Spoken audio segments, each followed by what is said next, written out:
Good evening, ladies and gentlemen, boys and girls. Welcome here to Cardines Field, where, for the first time, the Tigers television crew will be bringing you, in full format, multiple camera, a Newport Gulls broadcast. The Newport Gulls, from the New England Collegiate Baseball League, are the 2001 and 2002 NECBL champions. Here in beautiful Newport, Rhode Island, it's a bit of a cloudy night. However, they'll be taking on the Mill City All-Americans in this game. The Gulls, 2-2 on the season thus far, still a young season. They'll hope to get their third win and break above 500 tonight. And you'll be watching that here on the Tigers, or rather the Newport Gulls television network. However, this isn't the only game we'll be bringing to you this season. The Newport Gulls television network, part of the Tigers television crew, in conjunction with Newport County TV in cooperation with the Newport Gulls and their general manager, Chuck Paver, will be bringing you nearly half a dozen of these outstanding broadcasts this summer, exhibiting the talents and qualities of these fine college players. Many of them are big league hopefuls. So we'll have us opening interviews with Chuck Paver, the general manager of the Gulls, their coach, Coach Healy, and others coming up next here on the Newport Gulls television network.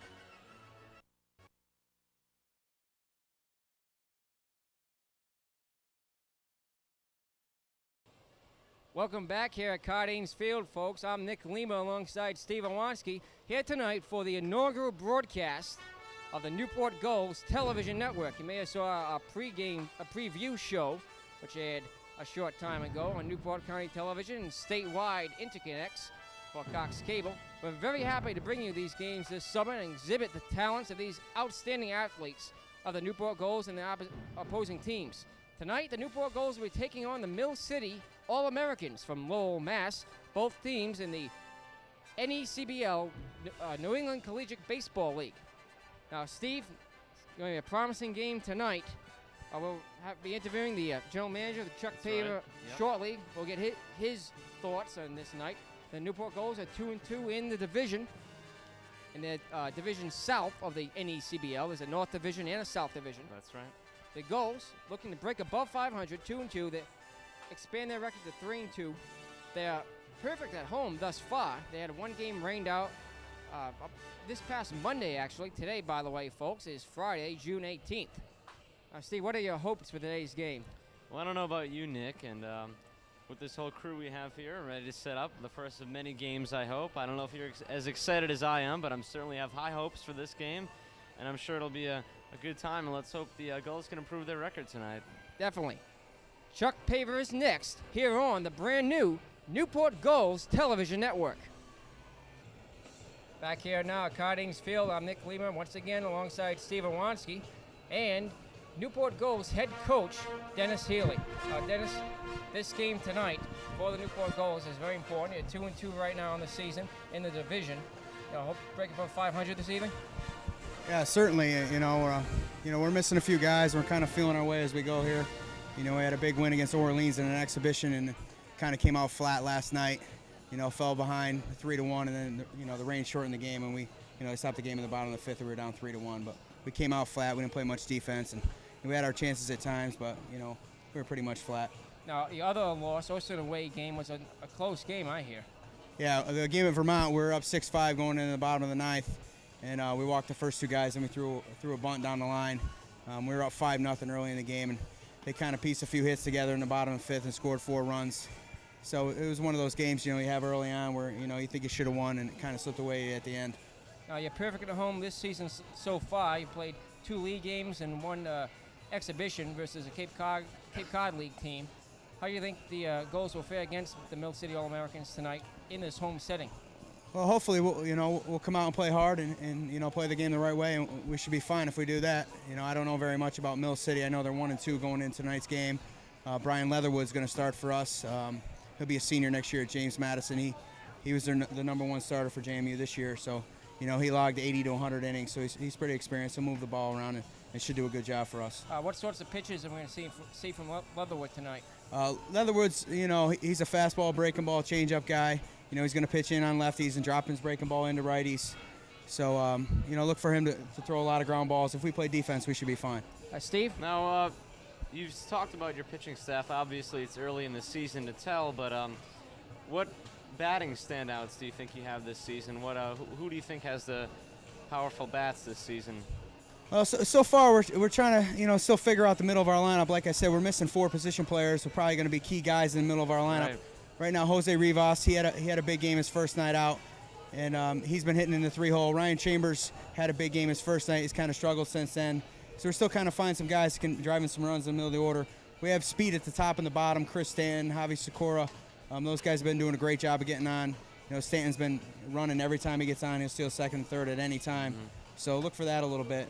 When those 2 guys get on, look for a little bit hit and run, a lot of stealing bases. I don't know how much we'll bunt this early. We may bunt later in the game, depending on the score. We're going to try to steal some bases early on and see what happens from there. Newport Gulls head coach Dennis Healy. Good luck tonight, Coach. Thank you very much. We'll hope to see you again later this season on the NGTN. You will. Thanks a lot. Okay. We'll have the front office report next, right here on the Newport Gulls television network. Welcome back here to Cardings Field. We're sitting here with Vice President of Baseball Operations, Chris Patsos. Now, Chris, what kind of promotional events can we see at the stadium this year? Tonight we're doing free batting helmet nights for the first 250 kids who come in, sponsored by one of our sponsors. Well, actually can't mention the actual sponsor's name. And we have, what else do we have going? We have t-shirt night, we have free hat night, we have magnet schedule night, we have free ice cream night, we have ladies night, where we're giving away a bunch of different items to the women, roses and things like that. So we have a spin the clock, turn the clock back night, where we'll give away a jersey of one of the players, and it's all kinds of things for everybody to come down and have some fun. Plus good baseball. Chris, the Gulls support a lot of nonprofit organizations and local charities. Can you tell us about any of those? Yes, we do. Each night we have a 50-50 raffle that we give the proceeds to that organization that we designate for the night. We've worked closely with the YMCA, the Boys and Girls Clubs, the Martin Luther King Center, the Maha Center, the Women's Resource Center. So we really try to be very active in the community and give back as much as we can, because that's what it's all about, and we want to help everybody, the kids, the local people in the community, and anybody we can.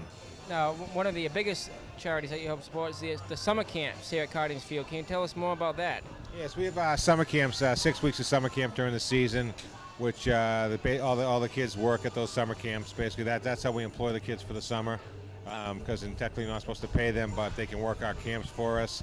We have about 450 campers throughout the summer that come through our camps, and it just gets us out in the community, gets the people to know the Gulls a little bit, can really get out and touch the players, see the players, get autographs, really get up close and personal with a lot of these kids, which is what should happen and what it's all about. So.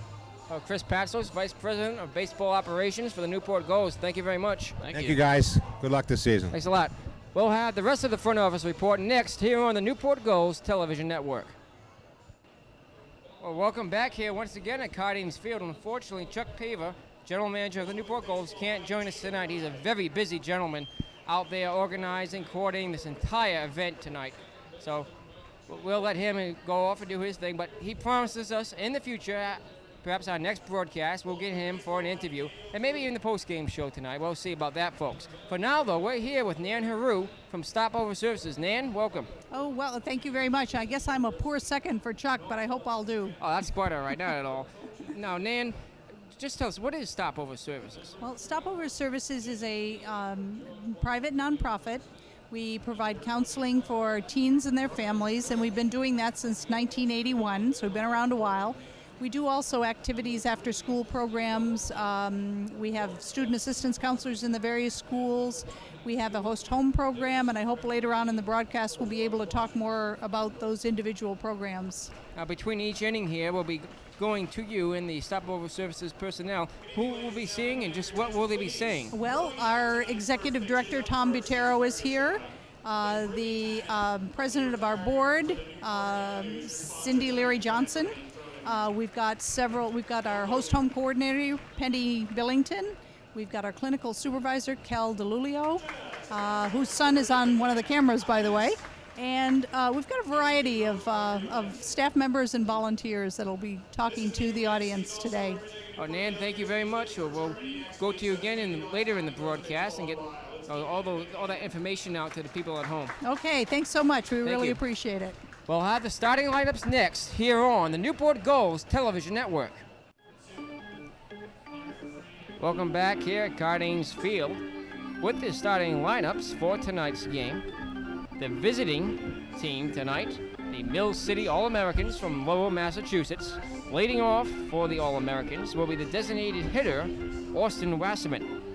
Following Wasserman in the second spot will be Cesar Ruin. My apologies on that one, folks. We'll have to get the correct pronunciation later. He's the second baseman. And now I get a pat on the back from my co-announcer, Steve Iwanski. Thank you. That was a very tough name to pronounce. Cesar Arangururin. We'll find out what it is later on, I guess. Matt Sullivan follows Cesar. He's the right fielder. And batting cleanup for the Mill City All-Americans will be Chris Calahello, first baseman. Batting fifth, Nathan Lieberman, the left fielder. And the catcher, Larry Day, follows Lieberman. In the eighth spot will be Huston O'Connor. He's the center fielder. Third baseman Anthony Santos follows O'Connor. And tonight's starting pitcher for the Mill City All-Americans will be Stephen Richard. Richard, the University of Maine, starting pitcher number 28 for the Mill City All-Americans. For the home Newport Gulls here at Cardines Field, leading off will be the third baseman Chris Stanton. He's from Virginia Tech. Following Stanton will be the center fielder Javi Socorro. And he's followed mainly by first baseman Jose Rivas. In cleanup, designated hitter Sean McGill, followed by left fielder Ryan Chambers. The shortstop, Michael Affronte, bats sixth.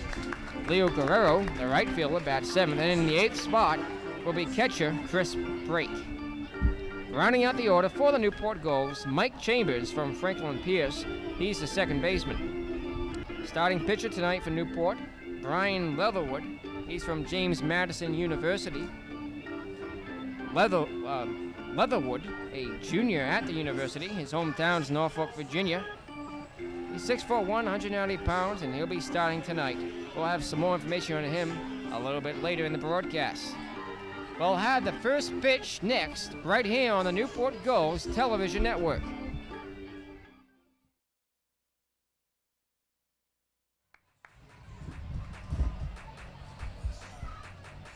Welcome back here at Cardines Field.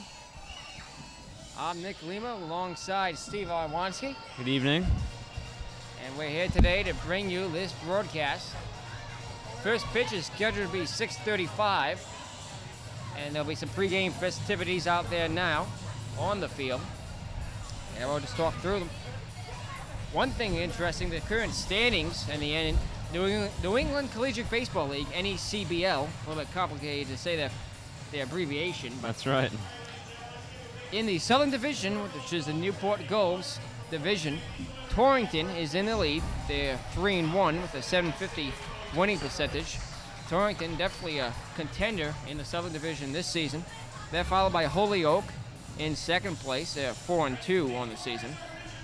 Manchester's in third, 3-2. And then fourth place, Newport Gulls, 2-2 and even 500. They hope to break above that tonight. And this game, And they've still yet to lose at home this season. They so are there are undefeated good at home. prospects for that. there have been 4 games scheduled at home. Rain prevented one from happening, and it'll be played again later this season. However, in the 3 games they played at home, all have been wins, including opening night. And just 2 nights ago, the Newport Gulls have achieved victories. In addition, they played a Cape Cod League team. Actually, the Cape Cod League game was, in fact, 2 nights ago, and that was their victory. Newport Gulls, undefeated at home. Hope to keep that streak alive tonight versus the... Mill City All-Americans. Thank you, Steve. From They're- Lowell, Massachusetts. They are from Lowell. And what I was thinking about, whether to call them the Lowell All-Americans or the Mill City All-Americans, I guess. Well, I guess Mill City is kind of a nickname for the for the town. It's like I was making the comparison earlier with the say the Colorado Rockies who play in Denver, and the Arizona Diamondbacks who play in Phoenix. It's sort of like a nickname. It's for a more general area rather than just a specific town. So Would be a lot more complicated if they were from Fall River, because Fall River, for you fans at home who do not know, this is the scholarship city. that's right. That's a difficult word to say in a broadcast. Scholarship I know. over and over Scholarship again. City. But back to the game. Newport Gulls warming up here, and a big crowd on here. This is paralleling opening night, where we had a record 2,283 on opening night here. Yeah, and we're approaching that number, a good 1,500 to 1,600 already here. That's right. I'm And looking more into the filter in. bleachers. Yeah, I see that there's very few seats unfilled here. And we have a full crew on hand tonight. Nearly a dozen people involved in this production. We'll give you all their names later in the post-game report and credits at the end of the show. A special thanks to them now, though, for the hard work involved in putting together these broadcasts. And this isn't the only one we'll be doing. This is the inaugural broadcast of the Newport Gulls television network, which is a subdivision of the Tigers TV crew, which has been bringing you quality programming for the last 2 years here in the beautiful state of Rhode Island. And here tonight in Newport, our crew on hand bringing this game. First batter of the evening is coming up now. His name is Austin Wasserman. Wasserman, designated hitter for the All-Americans.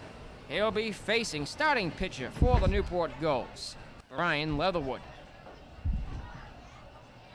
Leatherwood, as a sophomore, gained a second career victory in his first CAA start, beating Old Dominion. He worked 5 scoreless innings and allowed 3 hits after the Monarchs scored 3 runs. That's all in college baseball, for those of you who follow that at home. As a freshman at college, he made 4 relief appearances, and of course, freshmen don't get as much playing time. That's true. Back in high school, tonight's starter, Leatherwood,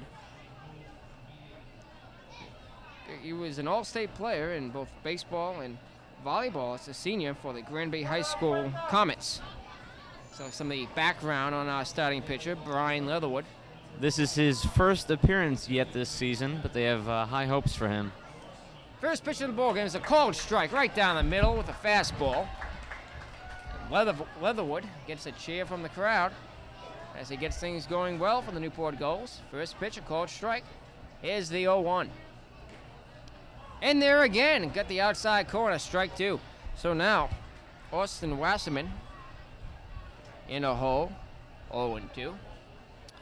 Leatherwood warmed up and working quickly. His next delivery, high and away, ball 1. We have plenty of features for this game you tonight as the lights come on at Cardines Field under overcast skies. Next pitch, swing, and it's a ground ball through the legs of the second baseman. He couldn't get it. That was a very hard hit grounder. It was right to him, but went just past his glove. So the All-Americans get their leadoff man on in the form of Wasserman. So with the runner at first, here comes that name that's difficult to pronounce, Cesar Arangururin. What was that, Steve? I missed it. We'll get it when he comes around again.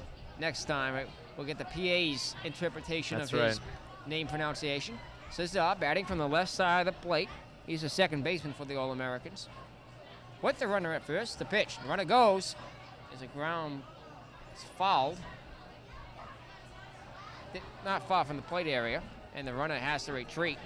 Wasserman retreats back to first.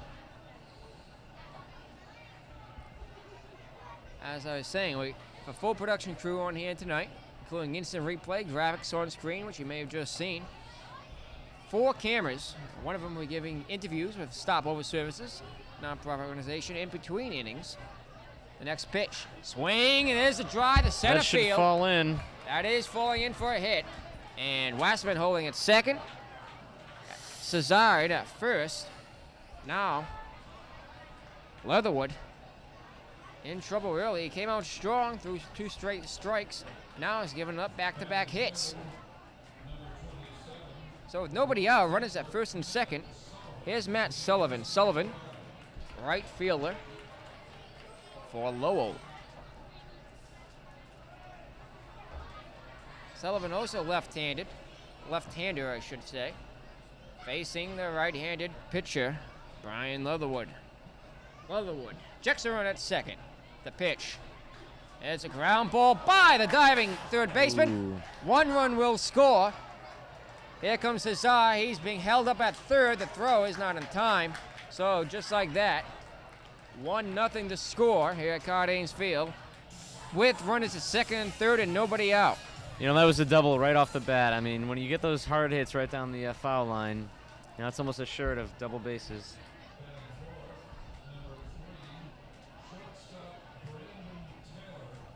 So with runners at second and third, here comes Brendan Taylor. Taylor also batting from the left side of the plate. They have a lot of switch hitters and lefties on their team.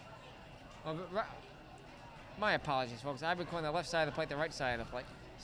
Steve Iwanski just pointed that out to me. So there's a pop-up back and out of play.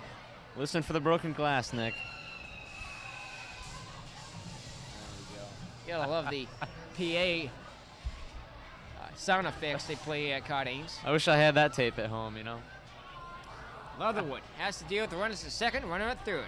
1-0 to score, no outs to pitch. There's the ground ball through the gap in the middle. That's another base hit. And 1 run will score. Score is now 2-0. And still runner at third, nobody out. Now runners at the corners. So Leatherwood has given up 3 straight hits without recording an out. Perhaps he wasn't as warmed up as we thought he was. He came out going well, throwing 2 straight strikes, but now can't retire a batter. And the Gulls trailing it here in the top of the first, 2-0. Nobody out. Runners at the corners. So the cleanup hitter, Taylor, gets his job done. Here comes the number 5 batter, 5th man to bat in the inning, Chris Colahello. Colahello from Assumption College is the first baseman. And it looks like this early we're going to have a conference on the mound. Obviously, he's a little flustered out there. We'll see if this this conference has a positive or a negative effect on him.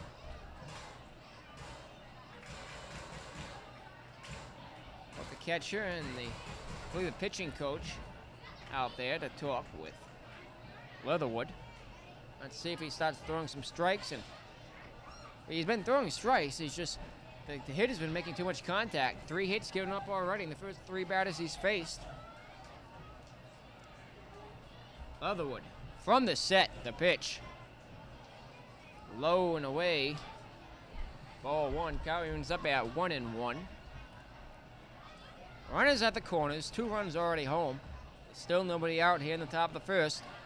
Leatherwood gets a sign from his catcher. Now he's ready. He throws. In there, cold strike at the knees, said the plate umpire.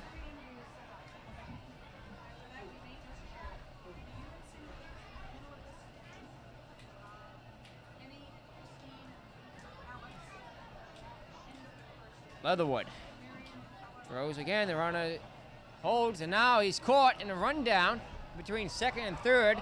And here's the throw to the plate. He got him in time. So they looks like the All-Americans tried the double steal there and trick him by catching the runner between first and second. The Gulls were not fooled, as first baseman for the Newport Gulls, Jose Rivas, threw an accurate on-target throw to the plate to get the leadoff man. Now 1 out. That runner at third is erased. And now, with 1 down and runner at second, play will resume. The count is 2-2 to Chris Colahello. Leatherwood checks the runner at second. The pitch. Low and outside. Ball 3. He missed with a splitter. Now the count is 3-1. Correction, folks. The scoreboard misled us. And lights warmed up and on here at Cardines Field. Swing and a miss on that off-speed pitch. In the dirt, he chased the splitter that time. So now, with the runner at second, 1 out, 2 runs already home. There's a full count. to Colahello. Leatherwood's payoff pitch. Swing, there's a ground ball. It bounces into the gap, another base hit. 1 run will score, and Colahello has an RBI single. It's been a 3-run inning, and still just 1 out recorded. Now if they're runner at first, the Gulls will have to hope for a double play to get out of this inning quickly. Mill City on top, 3-0. Very early here. New England Collegiate Baseball games rarely score very high, but already in the first, it's 3-0. Here now is a left-handed batter. I've been calling right-handed batters lefties lately. That pitch is inside, ball 1. Nathan Lieberman. Lieberman from UMass in Lowell. He'll be Leatherwood will be throwing some low pitches this time. Try to turn the double play, get some hard grounders. There's a high fly ball fading foul to the bullpen. Now left fielder comes on and makes the catch. I thought the wind was going to push that foul. However, it blew it back in as a jet flies overhead. Is the actual Quonset Point Rhode Island National Guard open house and air show is going to be this weekend, and we've seen A-10 Thunderbolts and F-14s flying over throughout the afternoon here in practice for that air show. You going to the air show, Nick? I'll be there. May even take a camera and record some footage. That pitch is low and outside for a ball. 1-0 the count to Larry Day. Brief conference between Leatherwood and his catcher, Chris Brake, I should say. So, the 1-0 pitch, and the runner at first. Here it is. Low and outside again. Ball 2. 3-0 the score. And now 2 outs here in this inning, thanks to the putout by Gulls left fielder Ryan Chambers. That's on the ground, foul up at third base line. 2-1 the count now to Larry Day.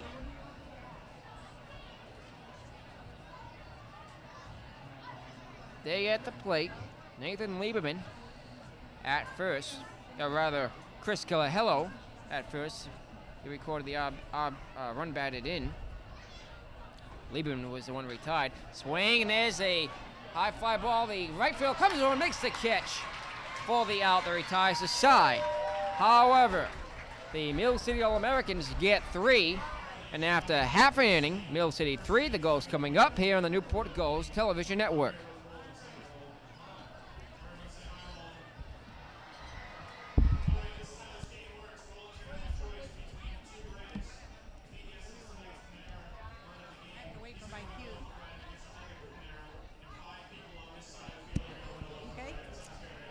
Okay, what an exciting game. Unfortunately, it's not going the Gulls' way. Yeah, but it will be shortly. It's okay.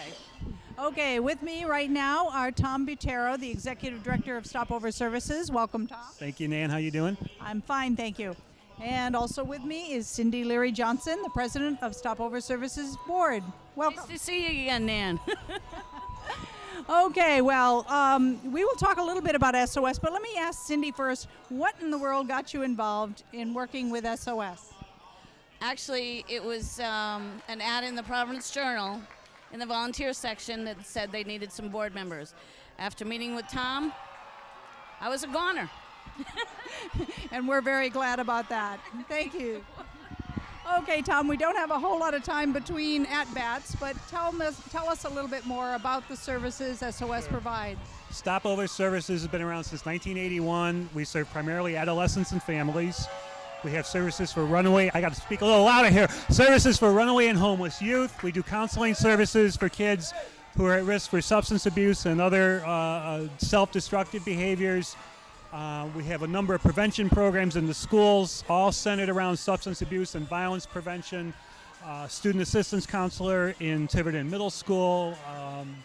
We also have what we call behavioral managers in both Newport and Tiverton, and we do a whole round of services, but again, all geared around adolescents and families, serving all of Newport County. So all 6 towns from Jamestown to Little Compton, we provide services for all of the residents in Newport County. Okay, thanks a lot. Now back to the game. Back here now, Cardings Field goes trailing 3-0 as we head to the home half of the first inning. Leading off for the Newport Gulls, probably one of the Newport Gulls' best batters now batting, Chris Stanton. Stanton from Virginia Tech, batting .500. He's 5 for 10. And it looks like he's laying First down pitch. the bunt. He's in safely. So, first pitch he takes is a bunt, and he's on with a single. He had a good location on that, right up the third base line. Pitcher couldn't get in time, and he beat up the throw by a step. Stanton increases his average. He was batting .500. He's 2 for 3 in stolen bases, and he may be stealing one again tonight. He has 1 triple, 5 walks so far this season. Here comes the number 2 man, Javi Socorro. Socorro awaits the pitch from Stephen Richard. Instead, to throw back to first. Stanton back in time. Javier Socorro is batting .333, or batting .167, I should say, has a .333 on-base percentage.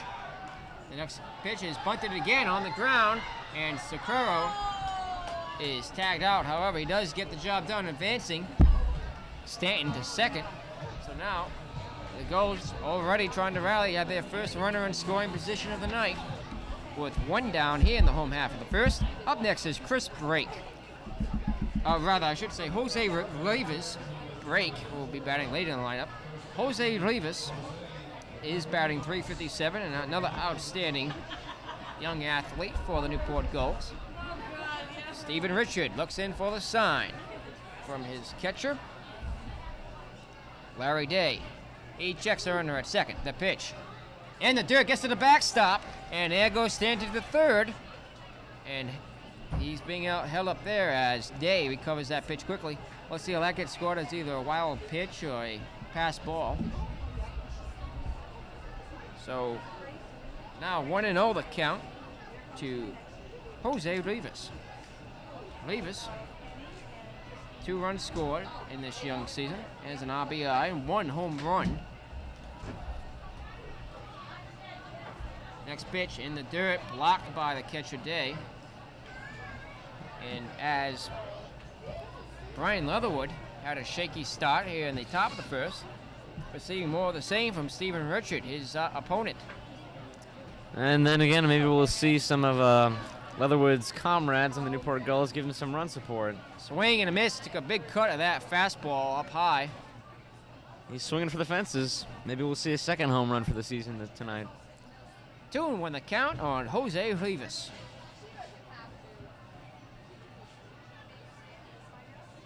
Richard throws and it gets in the dirt, almost gets away from Day again, but he held on to it as Richard is having trouble getting pitches in the strike zone.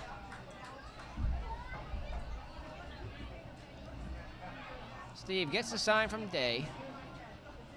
And here's the pitch. Swing is a ground ball. Second baseman has it. And he fires the first for the second out of the inning, but the run scores as Stanton crosses the plate with the Gulls' first run. It's now 3-1 already here in the home half of the first inning. This may be a very high-scoring game, Steve. That's true. Already in the first inning, we've seen 3 runs from Lowell, and we may even see some more tonight in the first inning from Newport. Next batter for the Newport Gulls is Sean McGill. McGill batting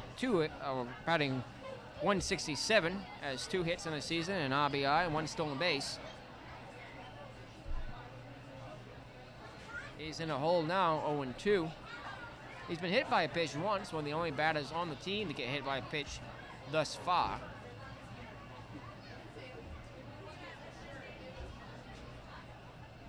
Sean McGill. He batted .256 last season. for, what college did he go to? McGill is a sophomore At Boston College. I at see. Boston College, BC. Grew up in South Kingstown, Rhode Island, a local Rhode Island resident. Most of these players come from all over the country. But McGill, a Rhode Island native, went to South Kingstown High School.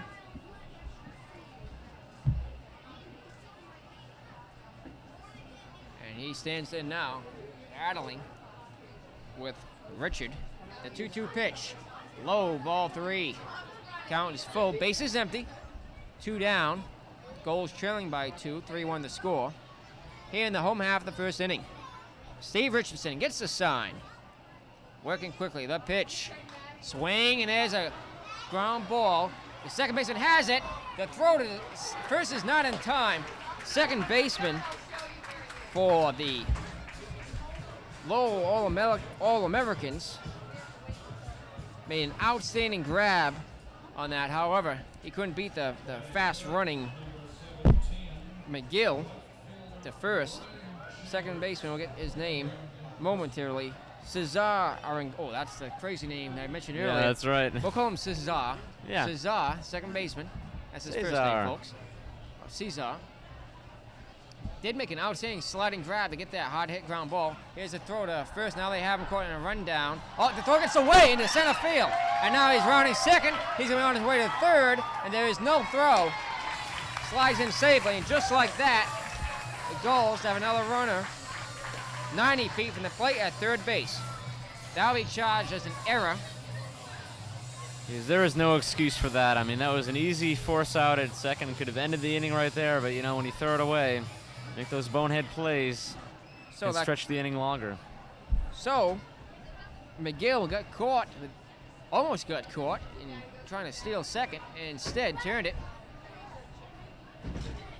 and rounded second and went into third. First pitch is out of the strike zone, ball 1-2. Ryan Chambers. Chambers should not be batting right now. That third out should have been recorded. So Chambers stands in. He represents the tying run. That pitch is way up high, almost a pitch out, but no one's covering a third.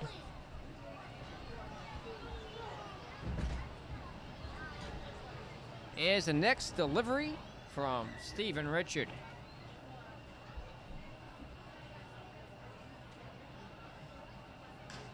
High, ball 3. He missed with a fastball, and now the count is 3-0 to Ryan Chambers. Chambers has 15 plate appearances and has a sacrifice bunt. There's ball 4. He walked him on 4 pitches, and he takes his base at first. Now runners at the corners with 2 out. He represents the tying run.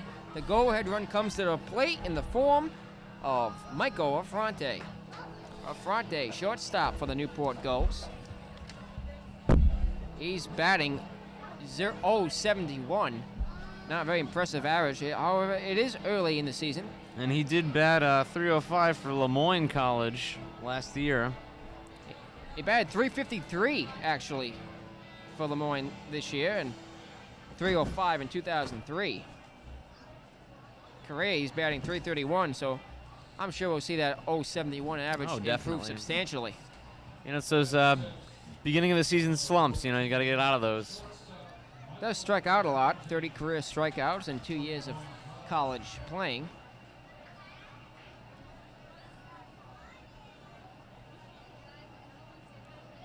The pitch. There's a ground ball. First baseman has it on a hop and steps on the bag for the force out. That retires the side. But the Gulls chipping away at the All-Americans lead. They now trail at 3-1 as we continue on the Newport Gulls television network.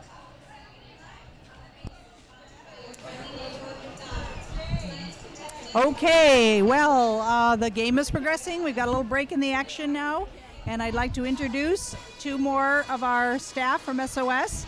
With me is Penny Billington, who's the host home coordinator. Welcome, Penny. Thank you, Nan. And also some former host home volunteers. We have Christine Bandoni and Alex Bandoni. Welcome. Thank you. Hi, Nan. Hi. Hi, thank you very much for joining us. Penny, tell us a little bit about the Host Home program. The Host Home program is an opportunity for volunteer families to open their homes to youth that are in crisis with their own families.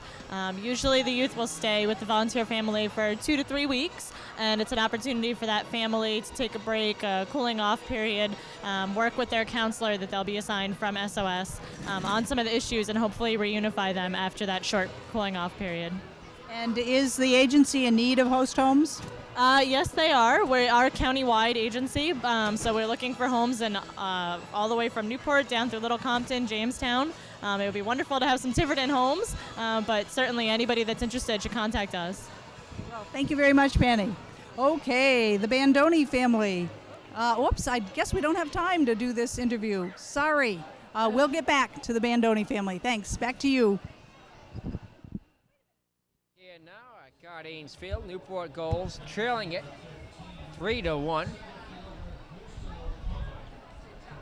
Here in the top of the second, leading off this top of the second will be Huston O'Connor for the Lowell All-Americans. He's facing the goal starter. Out for his second inning of work, Brian Leatherwood. First pitch in there, called strike. In other action in the league today, North Adams as at Keene. And here's the next pitch. High, ball 1-1 the count. Holyoke is at Concord, 6 o'clock start time. Torrington, division leader at Manchester. Vermont at Danbury. And Berkshire at Sanford. Next pitch is a strike. 1-2 now the count. To the number 8 man, Huston O'Connor. O'Connor from the Trinity University of Texas. Let's see. Looks at that one. And its location, a ball. It's an ankle-high curveball. Next delivery. Just outside. Ball 3. I don't know about that one, Nick. They look pretty close. So here's now will be the payoff pitch to Huston O'Connor. Swing and a miss. The ball gets away to the backstop. And now once again the correction on the scoreboard. That was not the payoff pitch. That was the 3-1. So it's 3-2 now. Here's the payoff pitch from Brian Leatherwood. Swing and a hard shot in the left center field, caught by the left fielder, Ryan Chambers. That was a hard hit ball, folks, and he came on fast to get that one. So, leadoff batter's retired. Here comes number 9 man, Anthony Santos. Santos from UMass. Spending the summer with the Mill City All-Americans. There's the pitch, attempted bunt. Pitch looked pretty good, but perhaps a little inside, ball 1.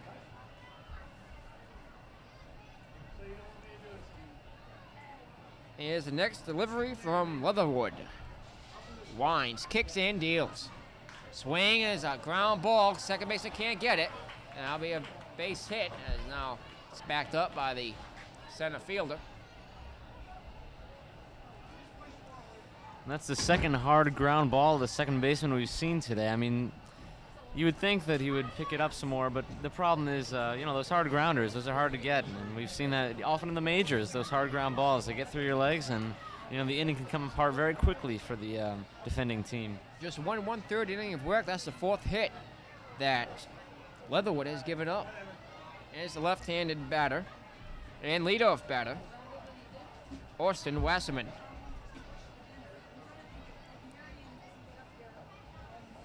Wasserman from the University of Newark. Designated hitter tonight for the All-Americans. Leatherwood's pitch. And there, a called strike.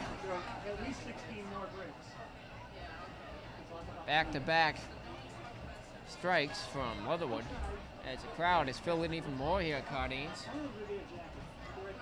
Not quite the record numbers we've seen we saw opening night, but No. still a very good-sized crowd. That pitch is up high, ball 1-2 the count to Austin Wasserman. Our runner at first, 3-1 the score here in the top of the second with 1 out. Leatherwood throws, and that's fouled off the netting just behind the plate area. Outfield back, infield squared away. It's Leatherwood. Checks the runner at first. The 1-2 pitch. Runners go. And he's in safely at second as Wasserman is retired. So he does get the job done advancing the runner. However, there are 2 outs now. And here comes Cesar Araguera is what the PA announcer here at that's what it sounded like. We'll use his pronunciation for the rest of the game, Cesar I guess. Araguera. You were waiting for that one, weren't you? It's a bit of an odd name. Rangueran.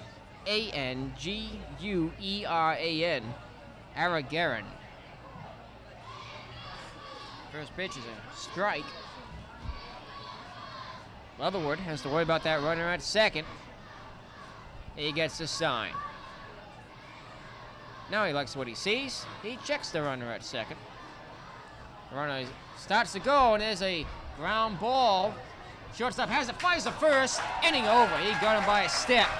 Outstanding play by Gulls shortstop Michael Affronte. He had to run on hard and get that tough bouncer.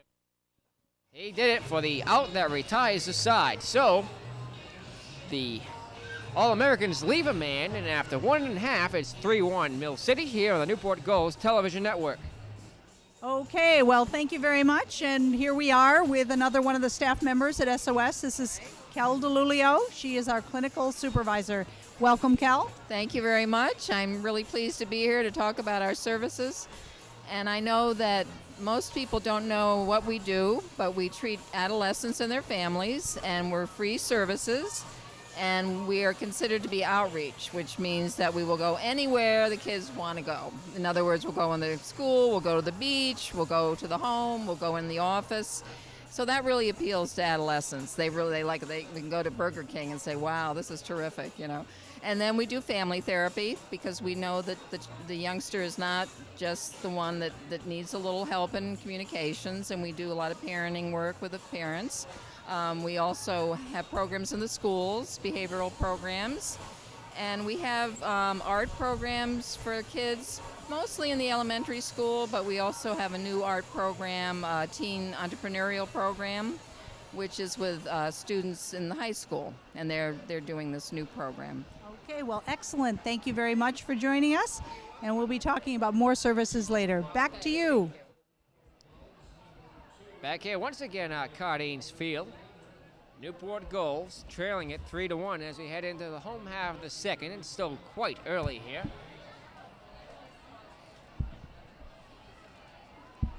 And leading off the bottom of the second will be Leonard Guerrero. Leo takes the first pitch, called ball. He likes to take strong cuts, it looks like. He's got 5 strikeouts. He leads the team in strikeouts, so we'll see. Oh, there's a hit. That's a ground ball through the middle, a base hit. And once again, the Gulls get their leadoff man on. And will hopefully chip away further at Mill City's lead. So, here comes Chris Brake. Brake, a junior at the University of North Carolina, Charlotte location. He's from Clemens, North Carolina. Brake has a 500 on-base percentage. He's batting 500, 2 for 4, 2 hits. He's only played in the past couple of games, so he's a late addition to their lineup this season. Well, it is the beginning of the season, but As we know, they've played a couple of games, and he's only had 4 at-bats this season. So maybe we'll see him be given more playing time as the game goes on. Steve Richards, ignoring the runner at first, at least for the time being, is the 1-0 pitch. Way up high, ball 2. We haven't seen a great deal of control so far tonight from Richards, Steve. No, that's right. Most of the hits, if you can call them hits, have come, from the batter's reaching. Richards gets Richard, not Richards. No S on that name, folks. Richard, that's his last name, now throws to first as Guerrero back in safely. Break stands in from the right side of the plate and awaits a 2-0 pitch. The game has slowed down a lot here as Richard really taking his time. The throw in there, a called strike. It's 2-1 the count now to Chris Break. Newport Gulls playing home tonight at Cardines Field. As you listen to this broadcast on the all-new Newport Gulls television network, we'll have many more of these broadcasts throughout the summer and throughout the years, hopefully. There's a ground ball. The third baseman has it now, drops it, and no, everybody's safe. He has no play. So look, just like that, the Newport Gulls have a runner at first, a runner at second, nobody out. They trail it by 2, 3-1 the score here in the home half of the second. We now go to the number 9 man, number 1, second baseman Mike Chambers. He's from Franklin Pierce. Chambers, a sophomore at Pierce, the hometown of Londonderry, New Hampshire. And last season, when he played for the Ravens in college, he hit .339 with runners on base. So he's very good at coming through in the clutch, and we may see some of that right here. Runner at first, runner at second. Richards, pitch out, and now here's a throw to third. He's safe. He's safe at third. So now, runner at second, runner at third. It was a double steal. The All-Americans saw it coming and signaled for a pitch out. However, the pitch was thrown to catcher for the All-Americans. Larry Day was in and out of his glove momentarily, and by the time he dropped it on the ground and picked it up and threw to third, throw was too late. Now here comes the trainer out and team doctor for the All-Americans. He slid pretty hard into that base. I wonder what happened. It looks like maybe his finger or something. No, he looks pretty beat up. The trainer for the Newport Gulls out. He did slide very hard, and the third baseman for the All-Americans, Anthony Santos, really was in his way. He just had to fall right over him. Yeah, he did loft him into the air. The third baseman was airborne on that play. So it was pretty hard. Maybe we'll see what happened. We hope he can stay in the game. Doesn't look too serious, but... he's not on the ground or anything. No. He's standing up. He's talking. It's probably just hopefully nothing that serious. May hurt a finger or a wrist.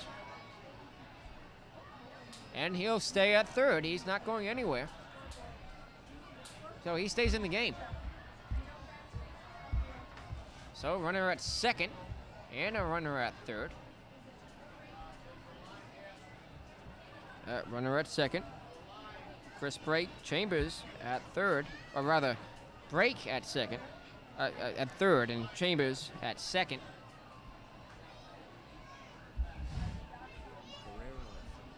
My apologies, folks. Let me correct that, as that pitch is a ball up high and inside to Chambers.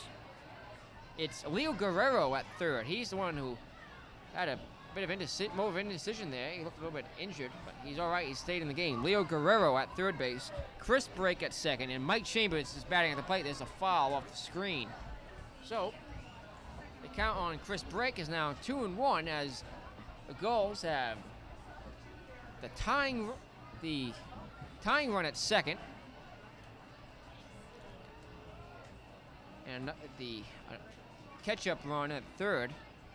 They trail at 3-1. 2 runners in scoring position with still nobody out in the home half of the second inning.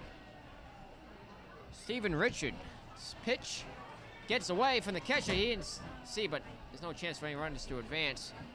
It was only about a foot away from him. He tore off his mask, and mad attempt to find it. He did find it. It was only about a foot from him. Sometimes those catchers' masks get a little lost out there. You know, it's a small field. They perhaps thought the pitch went to the backstop. He lucked out there. That pitch is on the outside corner, called strike. So the count is full now to Mike Chambers. A runner at second. He's the tying run. And a runner at third. Steven Richards gets the sign. From the set, the payoff pitch. There's a ground ball. The third baseman has it. He has no play at third and fires to first for the inning's first out. No runners advanced on that play. As there's a ground ball right to the third baseman. He dropped it momentarily, but still had plenty of time to recover and retire Chambers at first. So, already in the second inning, we've cycled around to the top of the order. Chris Stanton. So Stanton, the batter now for the Newport Gulls. They still have runners at second, runners at third, with one out. They trail it by 2. Steven Richardson's pitch. In there, a called strike. Borderline strike call on the outside corner. And last year, Chris Stanton led the Big East in triples with 6 and finished 5th in the league in batting and stolen bases. He's batting above 500 now as a hit tonight. That hit was actually on a bunt up the third base line. It looks like we're trying to get the wave coming through here, Nick. It's not really making it. Maybe we can start one later on, huh? The 0-2 pitch to Chris Stanton. Oh, there it goes. There it is. Swing and a miss. He blew a fastball by him. Stanton goes down swinging on 3 pitches. And here comes, with 2 outs, Harvey Socorro. If the Gulls don't score here, it'll be a major squander. Second and third with nobody out. And now second and third with 2 outs. They haven't scored in this inning yet. They trail it 3-1. Harvey Socorro stands in. The pitch from Richard. Here it is. Swing, and there's a high fly ball. Center fielder coming on, can't make the catch. 1 run scores, 2 runs will score. Here comes Socorro, slides in at second safely. Very close play at second as Socorro with a 2 RBI double is in, and the Gulls take the lead, or rather tie the game 3-3. You know, that would have been a single for most other hitters. Socorro's very fast. He's got lots of stolen bases last year.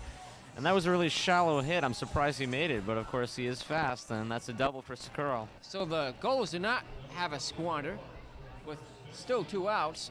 Socorro in at second. He scored both runners, and the Gulls have tied the score here in the bottom of the second, 3-3. Richards, next pitch, swing and a miss, strike 1.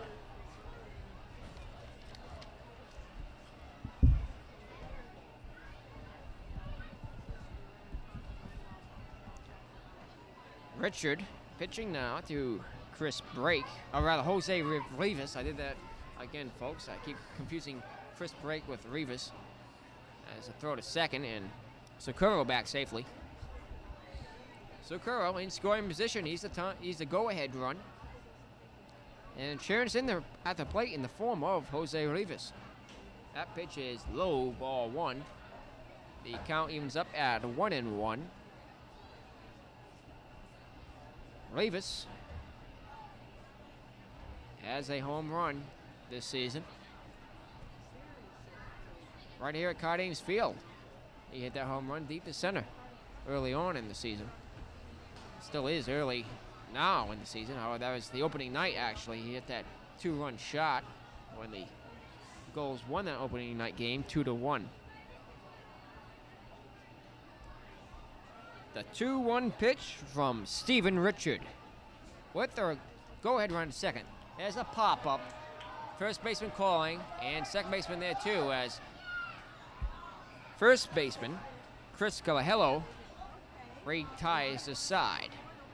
However, the Gulls get 2 and have tied things up here at Cardines Field. 3-3 now the score as we continue on the Newport Gulls television network.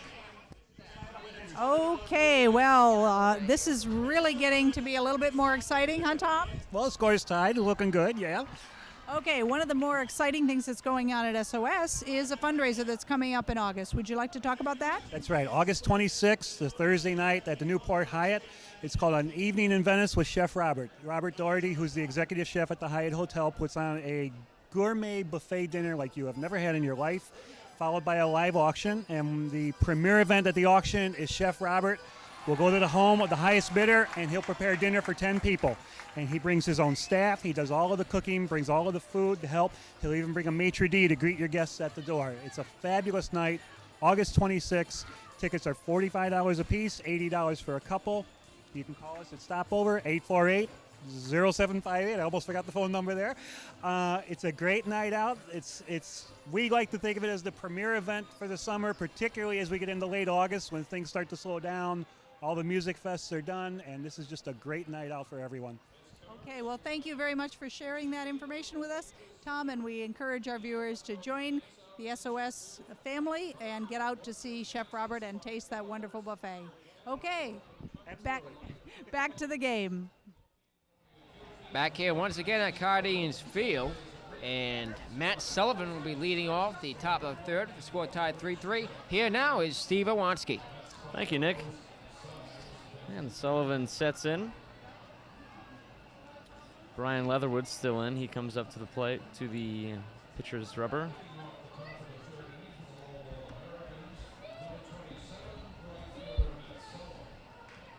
And there's a high pop caught by the first baseman. That's an easy first out on one pitch. And here comes number 3, Brendan Taylor, coming up, who got a single his first time up and scored on a single by Chris Colahello later in that inning.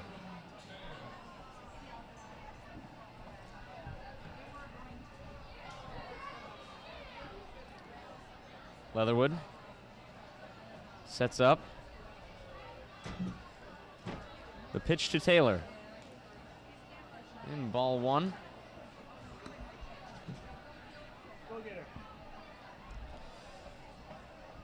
Leatherwood was finally able to take control of that run streak we had in the first inning. Oh, broken bat down to the pitcher's mound. That ball got through 2 fielders, and Taylor is safe at first. Looks like the bat just splintered in his hand. Yeah, that's pretty exciting. The majority of the bat went up the gap between second and third, landing in the shortstop's position, and looks like just the handle remained in his hand. What happens with these wooden bats, but they do make a lot better sound than those aluminum bats. Oh, that's for like sure. they used to. You can't match the old wooden bat sound. Strangely enough, the New England Collegiate Baseball League does use wooden bats, but these players are used to using aluminum bats in college, because that's what the college leagues usually use, aluminum bats. Stadium has filled in nicely here. We'll have the official attendance report towards the end of the game. And we'll switch balls here. I know Leatherwood had a problem with that last one. He's got a runner on first. 1 out. And the pitch to swing and a hard miss. Looks like the throw got away from the second baseman, but backed up by the center fielder and the shortstop as well. These fielders have to keep sharp out there. They got that runner in scoring position now. He is the go-ahead run. And it is tied at 3 here in the top of the third inning. Pitch to Nate Lieberman.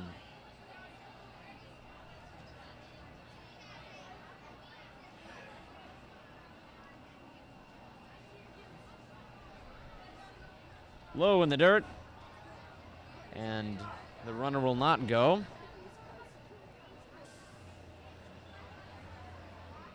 And 2-1 the count. Runner on second now with 1 out. And here comes the pitch to Lieberman. And the runner will go. No throw attempt. Safe at third. So the catcher for the Newport Gulls, Chris Brake, it was in and out of his glove, so runner was able to steal third successfully on that swing and a miss. 2-2 now the count to Lieberman. Dangerous situation with that runner at third. He is the go-ahead run.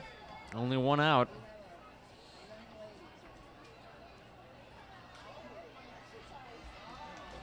That should be an easy play to first, and they get the out at first. Runner advances to third, though. 2 outs. Let's see if Leatherwood can put this one away easily. It's going to be tricky. It's a tough opposition up ahead. They're actually changing the pronunciation. It's Nathan Lieberman. Yeah, I didn't catch that one. Lieberman. Vice presidential hopeful, Senator Lieberman. Sorry. It's Lieberman versus Lieberman. Bit of a different pronunciation. And the strike to Lieberman. Now Larry Day, my apologies. Well, actually, it is Lieberman. Oh, that's true. And that's a pop fly foul ball in our direction. And he makes the catch. That's 3 outs on a fly ball. And we'll see the Gulls half of the third inning in just a moment here on the Newport Gulls Television Network. Just smile. Okay, and we're back. It's been an exciting inning or game. With me, I'm surrounded by the Bandoni family, who have been host-home volunteers for stopover services, and I thought you'd just like to meet them. We met Christine and Alex. Beside me are Tom and Luke. Hi, Luke. Hi. Hi, Tom. Hi, Nan. Okay, tell us a little bit about what it was like to be a host-home volunteer. Well, we became a host home volunteer because we just had a sense that the kind of concept of that it takes a village. Sometimes it just takes a little bit more than your own immediate family to get through the hard times. And there's no other better way to emphasize to your own children the importance of community and volunteering. And we really felt that that was a big part of being a host home. And the kids that we had were great. And we stayed friends with them. Okay, great. Alex, how was it to be in the house when you had some host home kids? It was fun. They played games with us and were really nice. Very good. Luke, did you enjoy being with the kids in the house? Yeah. Good. How about you, Tom? I enjoy the friendships that you make from the new people around. Okay, well, we're going to get back to the game now, so thank you, Bandonis, for coming up and talking with us. And if there are any families out there who would like to become host homes, they can give a call to Stopover Services at 848-0758. Thank you very much, and back to the game. And leading off is Sean McGill for the bottom of the third inning. That was a called ball. And a swing and a pop fly out of the stadium. That'll fall into the street. There's those lovely sound effects again, Nick. You gotta love that breaking glass and car screeching tire sound effects they play with the PA system here. True to life. True to life it is. And the pitch. That will be strike 2 to Sean McGill. Tonight here at Cardines Field, it's Little League night. First 250 kids who came here got a free batting helmet. It's also Stopover Services night. You see their public service announcements between innings.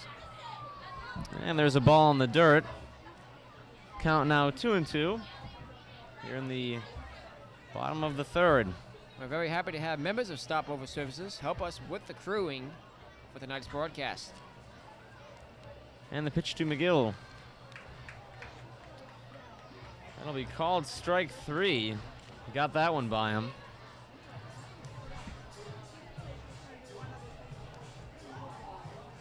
Second strikeout in the game for Steve Richard. Ryan Chambers, left fielder, number 17, coming up to bat now. who walked his first time up. So the only walk of the game for Stephen Richard. And there's a foul ball back toward the backstop.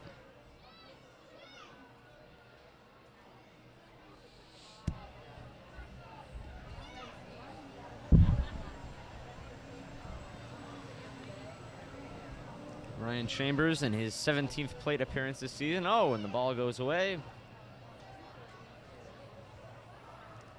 Strangely enough, Nick, Ryan Chambers did pitch during a game his last this previous college season. He had one appearance, one inning, struck them all out. He was a center and left fielder his freshman year at college. And the count is now 2-1. 2-1 to Ryan Chambers. He pitched a 1-2-3 inning and 3 strikeouts. That could be. With that one appearance he made as a pitcher.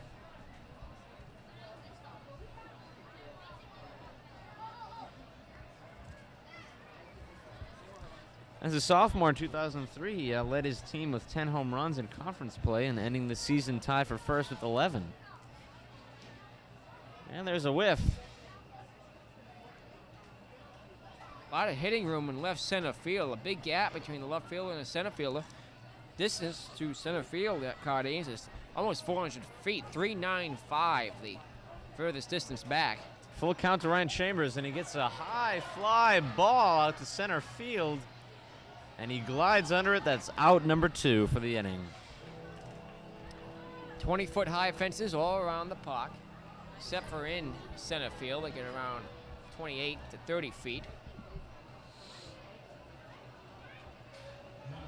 2,000 is the posted seating capacity. Tell you more about this ballpark. The ballpark's been around for years, since 1908. And Mike Affronti steps in. Pitch. Right down the plate. Perfect pitch. Strike number 1.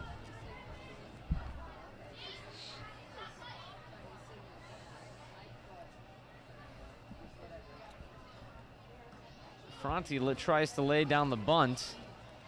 That'll be strike number 2. The count now 0-2. His first time up, Affronti grounded out, which brings his average down way below the Mendoza line. And he fouls it off again. Affronti clearly in a early season slump. He definitely is a power hitter. I expect the Gulls are just waiting for him to warm up.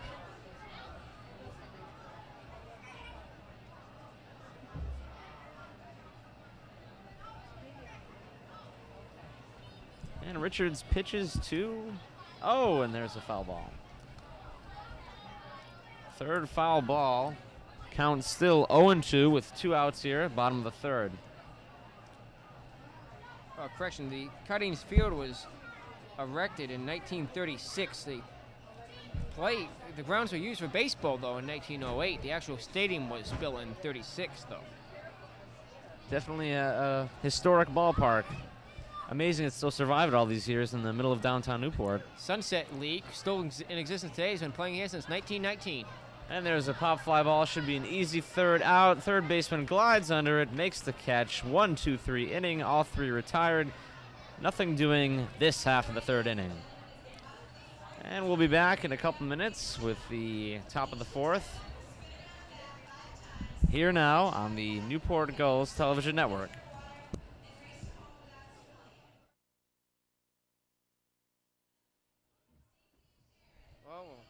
I should be back momentarily.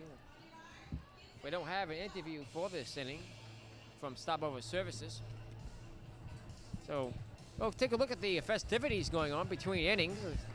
Looks like people trying to make themselves dizzy, Steve. This should be pretty fun. Oh, and she's down. The first baseman one is down. That's too bad.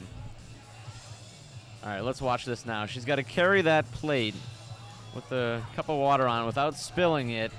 And she's doing very well. Oh, and the third baseman one has lost it. And there we go. Dinner for 2. She wins. My goodness, what an accomplishment. You know, have you ever tried that, Nick? Have you ever tried to make yourself dizzy and then run down the baseline like that? Honestly, How do they Steve, do it? I can say I've never tried that. No, never, ever.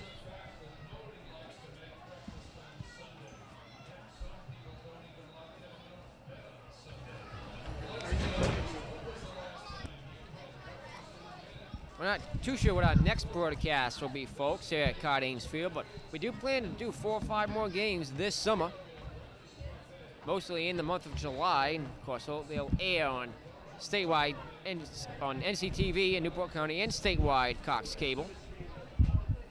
Usually 4 or 5 days to a week and a half or so after the actual broadcast is recorded.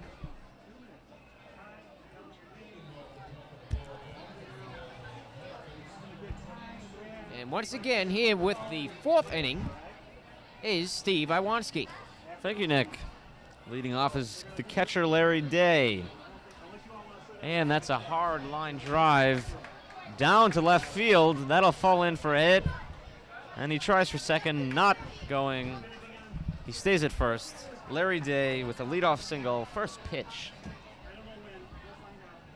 In the top of the 4th. No outs and 1 man on. Public service announcement for you folks. Game tickets for the Newport Gulls are very cheap, so come out here to Cardines Field. It's only $4 for an adult ticket. Children 13 and over, seniors and military ID will get you a discount down to $2. Children 12 and under, only 50 cents. And Houston O'Connor comes in, gets a hit. That should be a single for him. Advances the runner to second. And we now have men on first and second here in the top of the 4th with no outs. Make Cardines Field the next place for your group event. Group ticket packages are available for 10 to 50 guests, or 49. Tickets are $3 each, and if you bring 50, anywhere from 50 to 250, tickets are just $2 a piece. If you got more than 250 people in your group and you'd like to come here to Cardines Field, host an event, tickets are just $1 each, though they must be purchased in advance. For information, call 401-849-4982. That's 849-4982.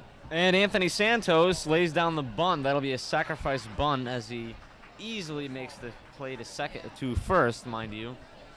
But he will advance the runners to second and third, 1 out, men on second and third. At the top of the 4th inning. Here's another thing we haven't mentioned yet. The broadcast booth here up the first base line where we're calling this game from and producing is called the Gulls Nest. Oh, I wasn't unaware of that until last night. No, I didn't know. We're here in the Gulls Nest bringing you this game tonight. I guess that would make us the Gulls then. The pitch to Wasserman. Called strike 1. We've only had about 4 or 5 pitches this inning, and we already have 2 hits and 1 out. Working quickly, here's the pitch. Swing and foul, tip off the catcher's glove. 0-2 now, 1 out. Runners in scoring position, second and third. Wasserman, the lefty, steps back into the box. Leatherwood, who has already surrendered 2 hits this inning so far. And he will try to end it soon. The pitch, and he hits the batter. He clearly did not want to do that. That's another runner on.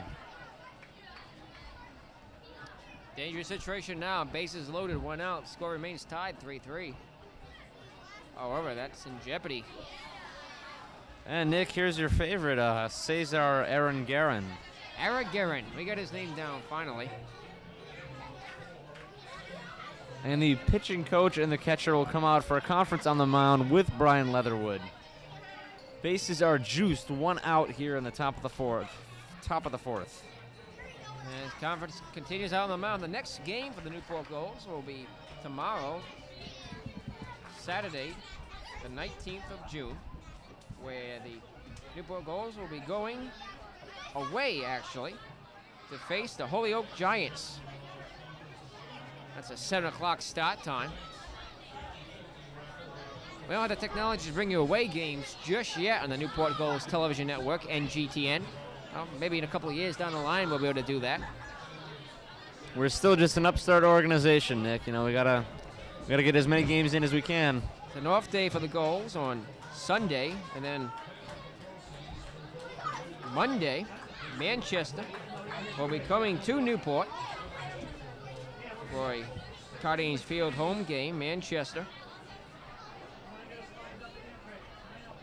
doing fairly well, the Silkworms, this season. That game will start at 6:35 here at Cardines Field. We'll see if we can bring that one to you.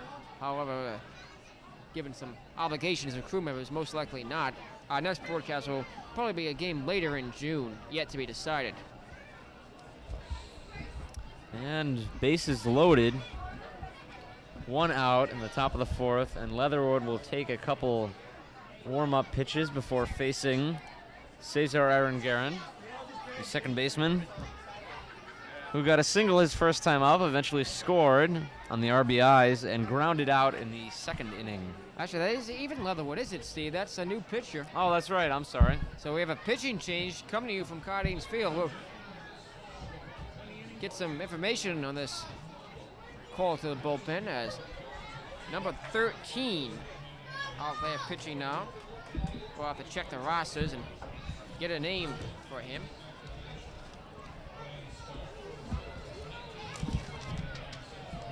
So Ben Finsgraff, or Finsgraff.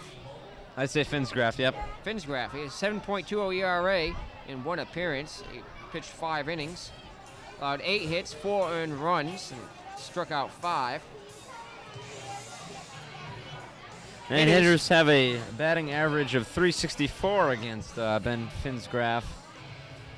Maybe he can improve his ERA tonight as he brings in as a relief pitcher. On top of the 4th with the bases loaded, 1 out. He has hit 1 batter in his career. A hit batter here would bring home the go-ahead run. There's no way to put the next batter with the bases juiced.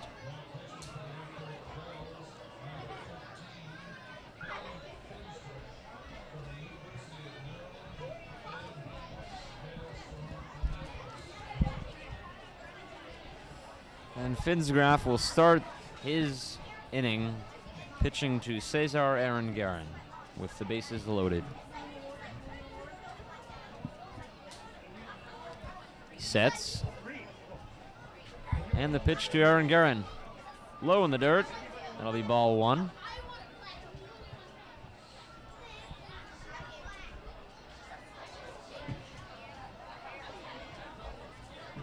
Aranguren sets in. Adjusts himself. And here comes the pitch. That'll be a foul ball. Looks like he fouled it off his foot. Count now 1-1.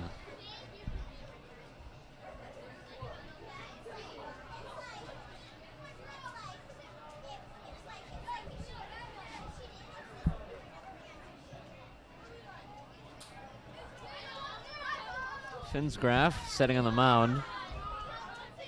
It's taking a lot of time between pitches as he looks for the sign. Accepts the wind up, the pitch. That'll fall in for ball 2. Of the 8 hits Finsgraff has given up, 3 of them were doubles. Double here would really break things open for Lowell.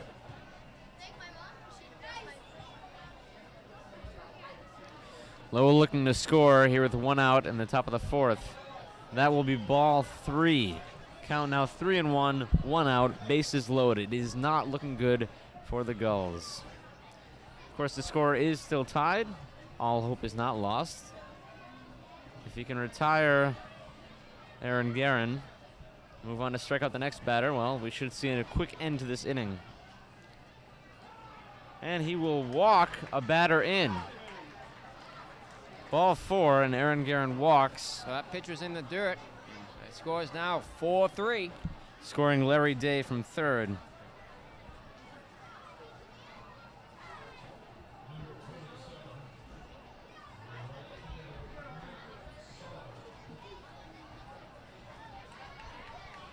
So Bases remain loaded, and the Gulls really in trouble here in the top of the 4th inning.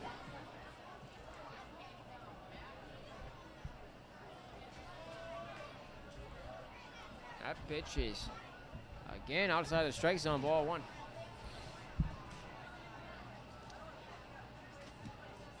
And Finsgraf looks for the sign. Coming in the pitch now to Matt Sullivan. That'll be a fastball deep inside the strike zone. Count now 1-1. Still only 1 out. Finsgraf has just walked a runner home. An All-American on every base.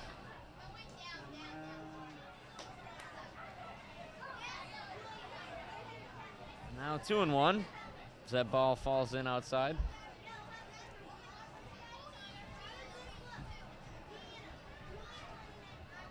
And the pitch now to Sullivan. And you will watch that one go by. Low and away. Ball 3. Another 3-1 count. It looks like Finsgraf is going to be suffering for Leatherwood's mistakes. No one up in the Gulls bullpen.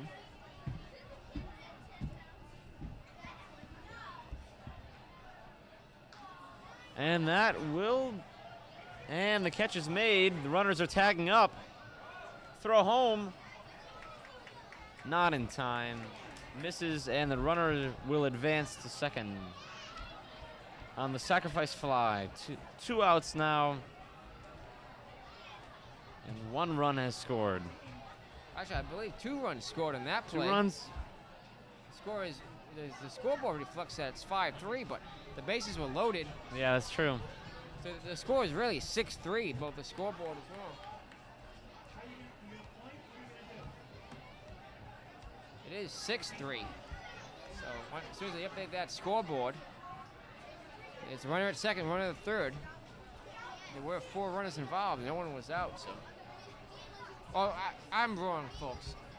Never mind. Because that was a sacrifice fly. That's right. My apologies. It is 5. The runners tagged, and then we did have the bases loaded. Those runners are now on second and third with 1 who scored. My apologies to the scoreboard operator. Up at the plate now, Brendan Taylor, the shortstop, number 3, and he will foul one off. Runners on second and third with 2 outs. Count now 0-2. Finsgraf looking to end this one quickly. Gulls want to get out of this inning without any further damage done. They now trail it once again by 2 runs. 5-3 the score. They've given up 2 here in this inning. And that'll be an easy play for the pitcher. A 1-3 play. 3 outs now. And the Gulls have let 2 runs score. We move now to the bottom of the 4th inning. The score 5-3 Mill City here on the Newport Gulls television network. All right, we're back. We've got some guests here. Now, let me just go down the line here and tell me your names. Julia, Deanna, Elizabeth, Morgan, Tara. And you all just graduated from where? Sheffield! Right. Now, you all won awards, right? Each one of you? All right, what did you win? The Marion Smith Sportsmanship Award. All right, good for you, Deanna. I won the most dependability and the most improved award. Okay, and what did you win? Math excellence. Math excellence, wow. The artistic award and the spelling award. How about that? And one more, what did you win? And I won the Rachel Sanders Award, the music award. So these are some really bright kids we got here. Are you having fun tonight? Yeah! The score right now, unfortunately, is 5-3. Are the Gulls going to come back? Yeah! All right, ready? All together. 1, 2, 3. Go, go! Go, go! All right, thank you. Once again here at Cardines Field. Just saw some members of the Sheffield School. We've seen them in summer parades here in Newport, which you may have seen on NCTV and Cox Cable statewide. They do participate in local events. Happy to have them here with us tonight. And once again, here's Steve Owanski with the home half of the 4th. And that will be a fly ball. Let's wait for the sound effect. Here it comes.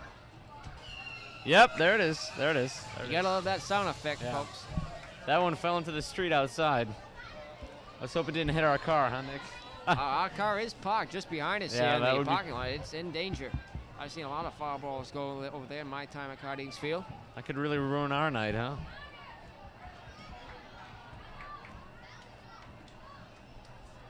Here's some useless information the folks at home do not care about. My car is a Pontiac Parisian, 1986. It's a classic, really. A very, very nice car. It's a luxury car, lots of room in there. Unfortunately, we had to carry lots of monitors on our laps on the way here. And that's a strikeout to Leonard Guerrero. That'll be rough. That'll bring his strikeout total this season to 6 strikeouts. He leads the team. So, Steve Richard is really settled down a bunch now as he fans the leadoff batter. And we move on to the catcher now, Chris Brake. He will take ball 1. Brake was part of that rally back in the second inning. He got a single and then scored off a stolen base and a double. Strike 1 now with 1 out. No runners on yet. Steve Richard, the pitching, showing no signs of tiring here in the bottom of the 4th. And that's a swing. 2 strikes on him now. He's definitely taking a hard cut there.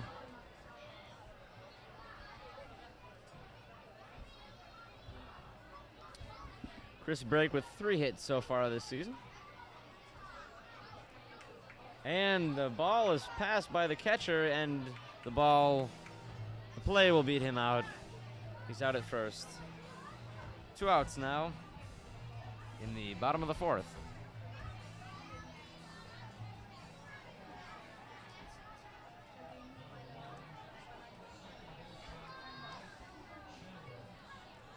And Mike Chambers, the second baseman now, comes up to bat. And his first time up, he grounded out. Chambers, a sophomore from Londonderry, New Hampshire.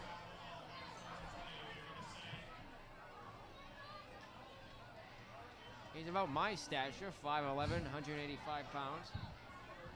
Someone you can look up to, huh, Nick?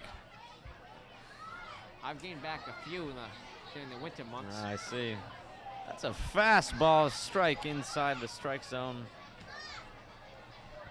0-2 now with 2 outs. Bottom of Gulls the need 4th. base runners.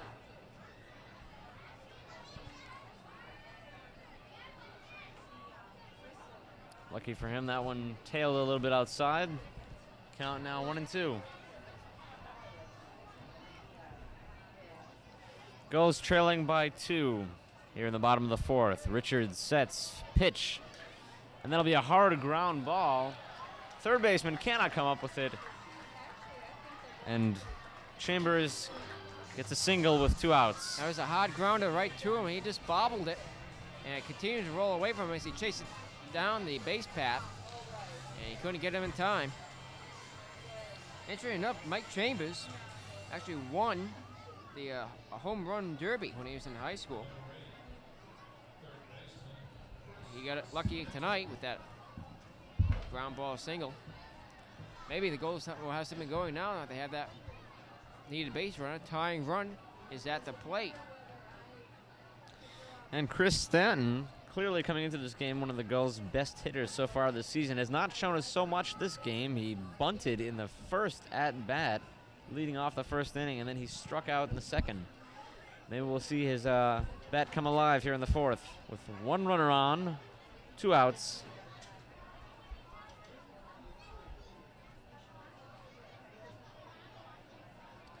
And here comes the pitch from Richards. And he bunts it again down the baseline. And that will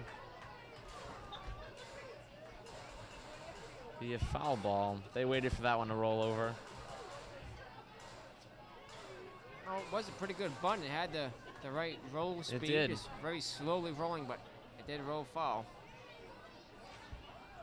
0-1 now the count. Gulls trailing by 2, 5-3 the score.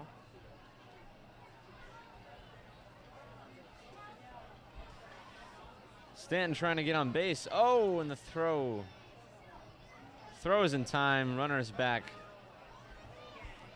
Stan trying to get on base. He's 2 for 3 in stolen base attempts, so he's trying to get on base. At least advance the runner before we get 3 outs here. First baseman Chris Calahello just couldn't get the tag on him in time. There's no throw. And the crowd is growing a little impatient with the pickoff plays.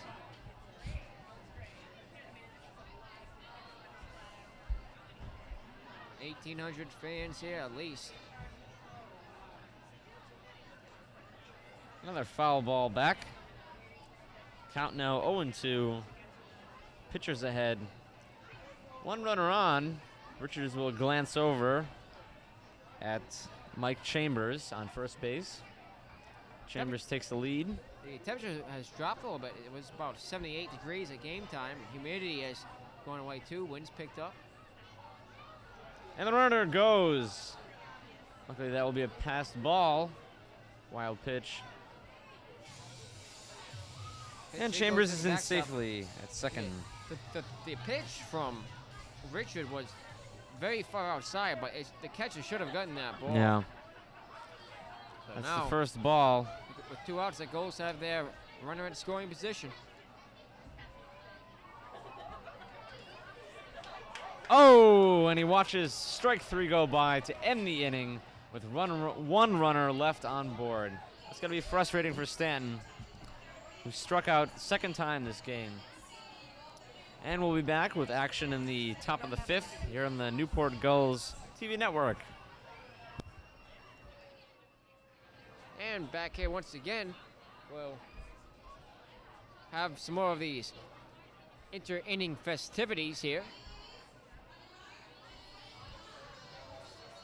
It's like a sack race as they come down the third base line, and I just saw one of them trip, and they come catching up quickly, and here they come at the plate as the hat falls off.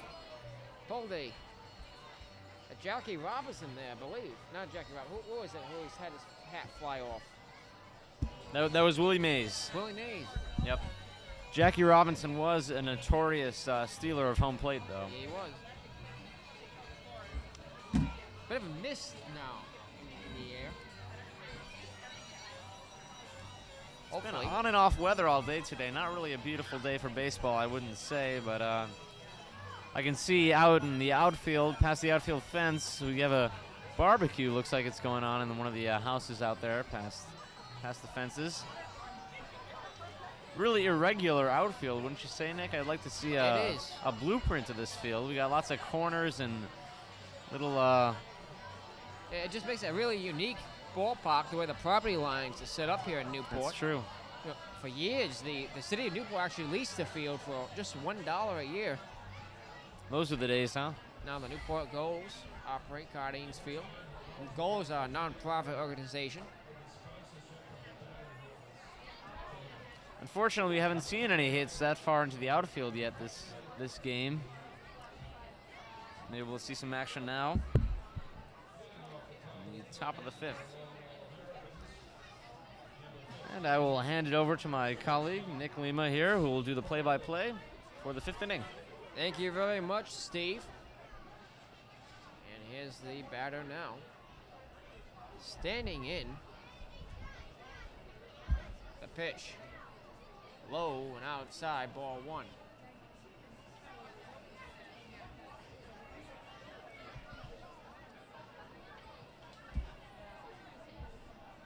Is the next pitch.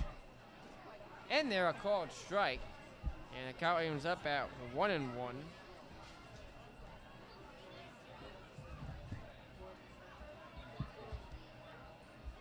To Chris Calahello. Calahello lets that one go by. Fast sinker down and in. 4-2. 2-1 the count.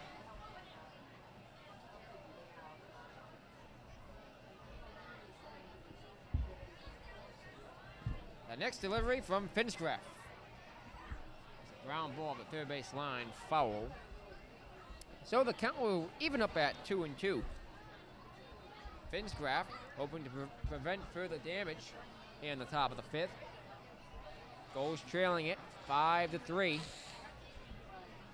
They'll have 4 more innings to try and come back and tie the score, maybe take the lead. They don't want their first home loss of the year this early on. That mist is a bit more persistent now. Hopefully it doesn't rain too hard. And I don't know if that was a foul tip or just a miss off the catcher, but anyhow. Must have been the catcher because he remains in. Oh, it was a foul tip. Went to the backstop, so 2-2 the count. Finsgrif's pitch, swing and a miss, strike 3. He struck him out. A leadoff K for Finsgrif, and with nobody on base, is now 1 out. I felt the draft from that swing up here, huh? Took a big cut at a fastball. It's a little bit behind that one. So here comes Nathan Lieberman. Lieberman from UMass Lowell. Who is Takes the 0 first for pitch 2 and this ball. game. That's right. He's 0 for 2 tonight. Flew out and grounded out. Finsgrif's pitch. Low and inside, ball 2.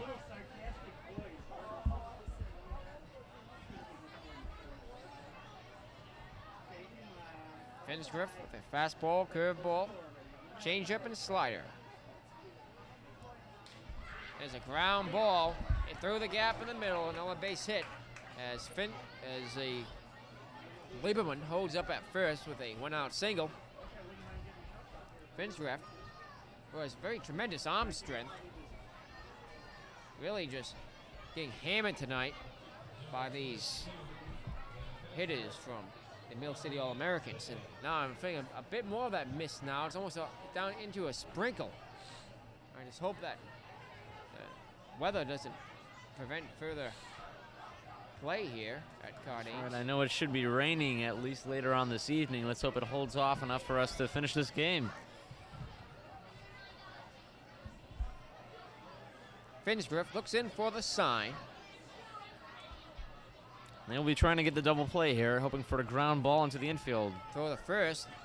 It's a little bit wide. No chance for a tag.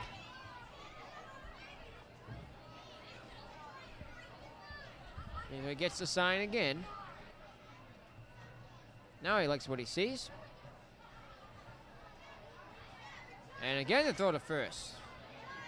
Runner dives back in time.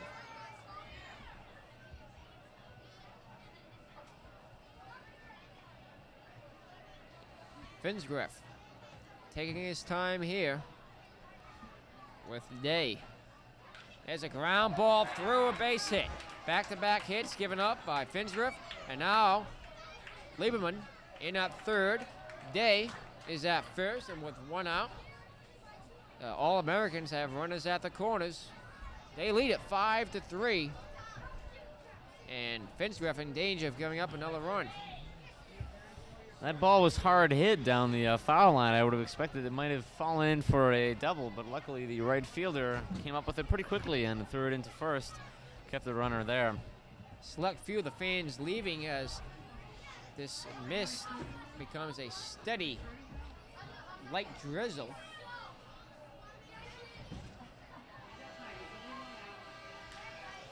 There's a hit in the center field. 1 run will score. And the throw is cut off by the shortstop. Affronti. Score is now 6-3. All-Americans. So, O'Connor, with that hit in the left center field, starting to break things open now. 6-3 the score. Runner at first, runner at second, 1 out. Finsgrif in relief has not done an outstanding job.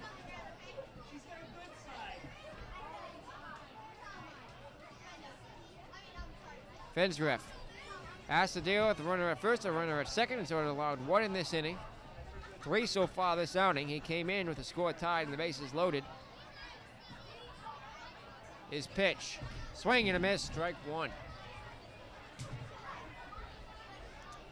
Santos got a sac bunt his last time up, was able to advance the runner. Fortunately, they were all left stranded in the last inning. Finsworth's next pitch. Swing and a check swing right to him. Fires a second on the first double play. They turned Inning that one over. very nicely. Couldn't have been done any better than that. There's a 1-6-3 double play to retire the side. So the All-Americans are held to just one run. And after 4.5 from Cardines Field, the score is 6-3 Mill City here on the Newport Gulls Television Network. Sydney. All right, we are here with Sydney. and Brenda. you were just in the sack race, right? Yes, And who won? I did. Did you get a prize? Yes. What'd you get? I got a $10 gift certificate to IHOP. Good for you. Did you have fun? Yeah, I fell at the beginning though. You fell. Did you fall down? Yes. All right, you having a good time tonight? Yes. All right, are you ready? On 3, go Gulls. Ready? 1, 2, 3. Go, go! All right, thank you. Is that it? Back here once again at Cardines Field. That mist is really turning into a substantial drizzle. However, it's not affecting us up here in the broadcast booth too badly. See how the players react on the field.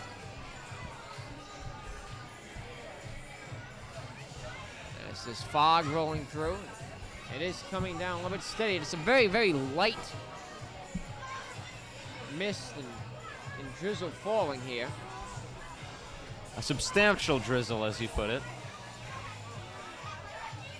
Playing the YMCA, the audience involved.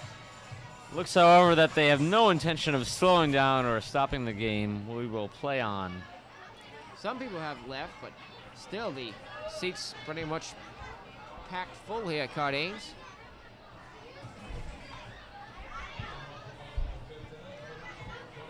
And facing Stephen Richard is now Javi Socorro. Socorro from Miami, Florida. Takes the first pitch, a ball. Richard out now for his 5th inning of work. That pitch is low and inside, ball 2. 2-0 the count now on Javi Socorro. Socorro had a great last inning. He retired the Gulls with 1 runner left on. That 2 one's strikeouts. high and away, ball 3. 3 straight balls from Stephen Richard. He shows no signs of tiring here in the 5th. The 3-0 pitch. In there, a called strike. He clipped the outside corner. 3-1 now the count to Socorro. The Gulls trail it by 3 runs. They need base runners. Stephen Richard with the 3-1 pitch. In there, a called strike. Count is full, 3-2.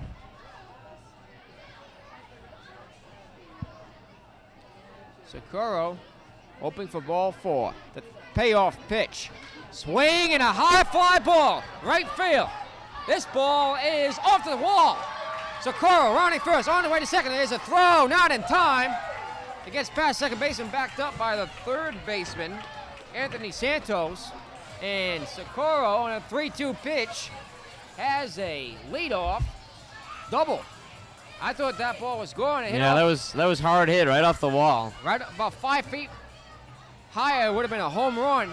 Out in that the depths of right field over there, we've got that little indentation out there, that irregularity in that field we were just talking about. Maybe now the Newport Gulls have something going. The tying run is still in the on-deck circle. However, there's nobody out. A runner at second for Jose Rivas. Rivas stands in from the left side of the plate.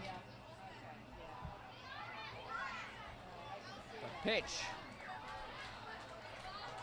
Well, was that a balk? Yeah, I think it was. And I it- missed that one. I didn't see what he did, but that would explain why the runner advanced. It was a balk, and the plate umpire advancing Wow. Socorro to third, and now You don't see that much often. Not at all.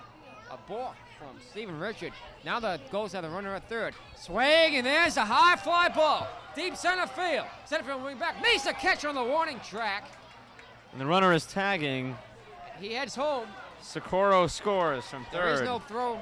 So now the Gulls trail at 6-4 with one out.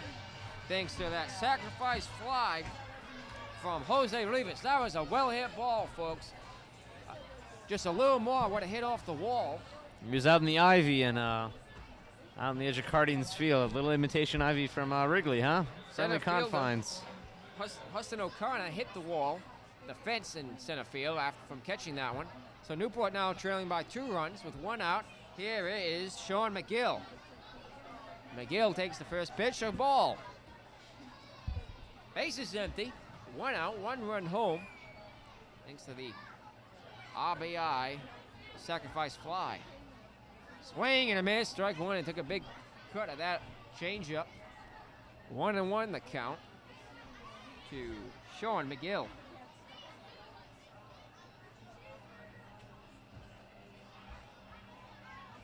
McGill, sophomore, he had a 256 average his freshman year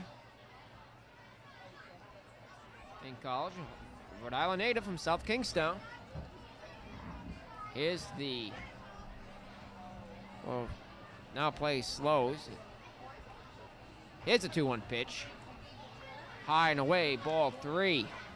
And Richard showing signs of tiring. He came out strong, but now there's those couple of hits that wore him out a little bit. That's in there, called strike. 3-2 the count. And it's full to Sean McGill. McGill was drafted in the 45th round of the 2002 Major League Draft by the Anaheim Angels.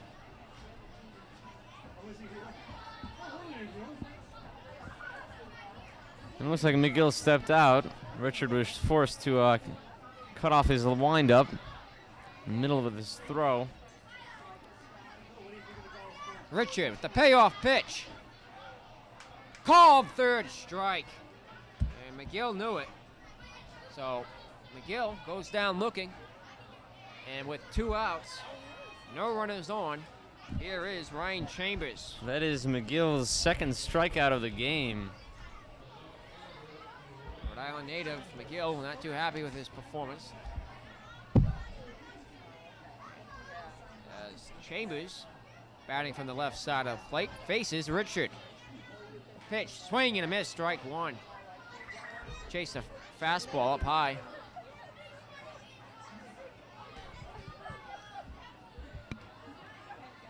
Richard with his next delivery. And the dirt goes to the backstop.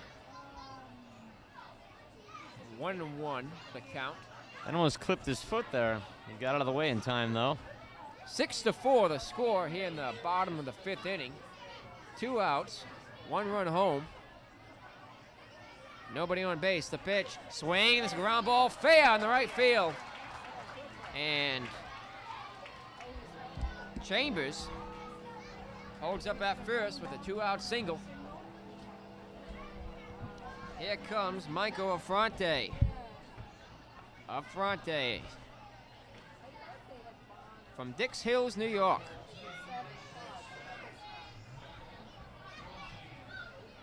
Batted .305 for Lemoyne.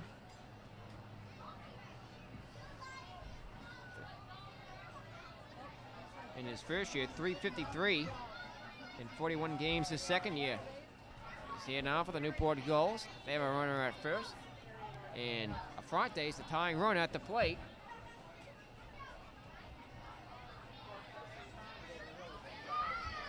Affronte at the plate. Ryan Chambers at first. Stephen Richard with the pitch. Swinging a foul tip to the backstop. It's 0-1. Ryan Chambers would like to be sent home by Michael Affronte. Richard gets the sign from the set. The 0-1 pitch. Swing and a broken back ground to the third baseman. He has it. fires the first inning over, but the Gulls get one and now trail it 6-4 as we continue on the Newport Gulls television network.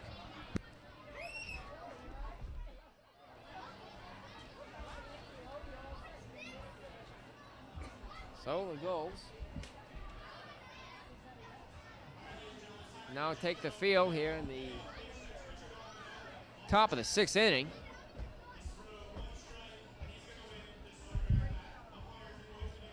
And we'll go down to the festivities on the field.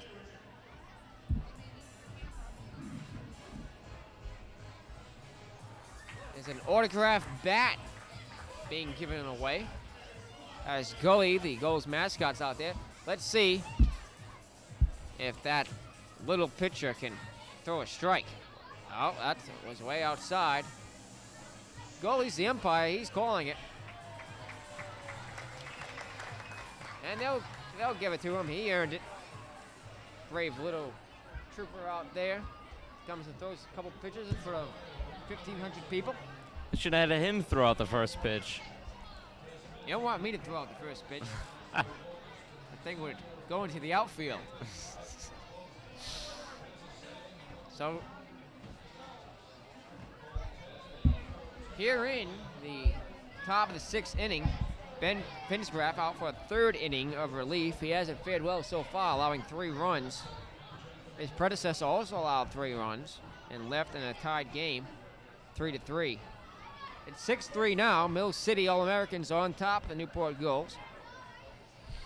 Finsgraff has shown lots of potential in college. Unfortunately, he has not shown that for the Gulls. With his before this game, he came into it with a 7.2 ERA, and he's not improving that much this game. He's definitely got lots of potential, and the coach gave us a lot of good talk about him, but we've yet to see any action from him. Finsgraff has 3 brothers. He's majoring in government and politics at Allegheny College.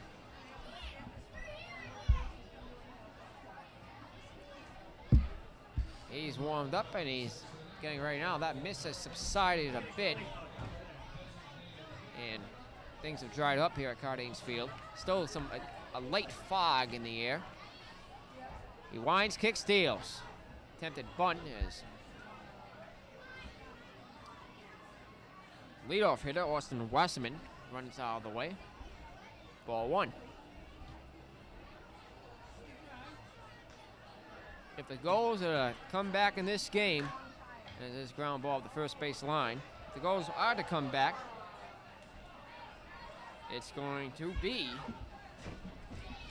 because Finsgraff keeps the score close. We haven't seen many foul balls come into the stands so far. I mean, we had a couple out of the park, and most of them been out of the backstop, but nothing much up here in the Gulls' nest. Finsgraff's pitch. No attempted bunt, but it's outside. 2-1 to count.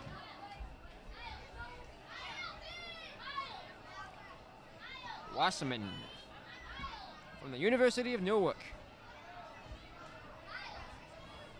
He stands in. Finsgraff's pitch. In there, a called strike at the knees with a sinker. A good pitch from Finsgraff.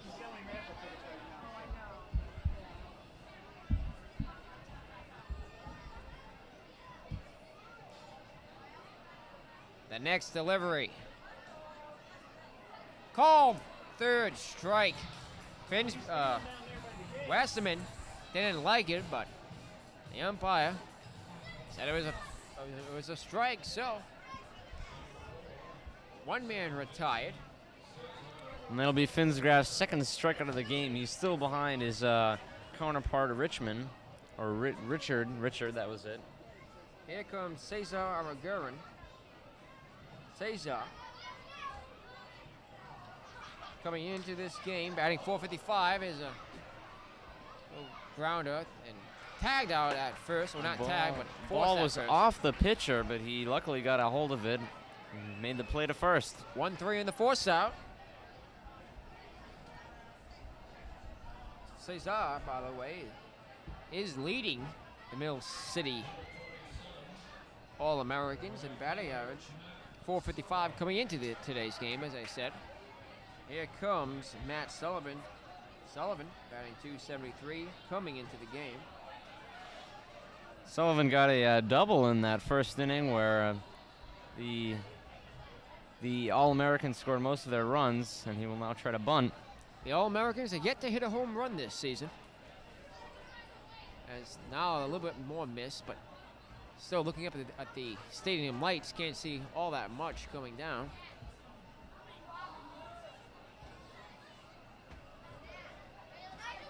Fensgruff. With the pitch, swinging a foul off the screen.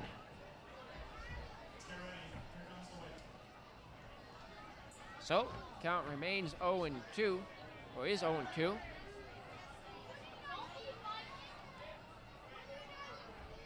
With 2 outs, Gulls trailing 6-4 in the top of the 6th inning. Finsgruff's pitch. Way inside, ball 1.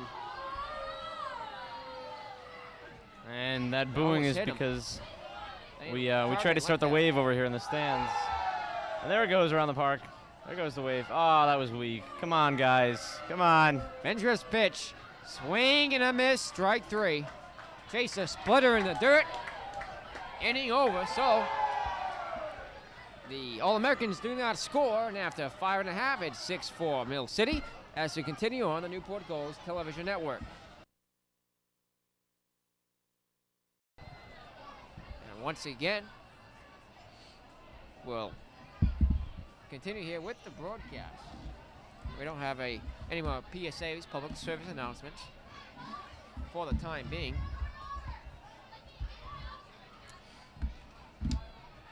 As Mill City's defense retakes the field. It was a 1-2-3 inning for Finsgraf. Looks like he might be sharpening up out there on the mound, preventing any more runs from scoring, and maybe Newport can score some of their own here. Richard out for a 6th inning of work. He's allowed 4 runs tonight, not all of them earned due to an error in the 2nd inning.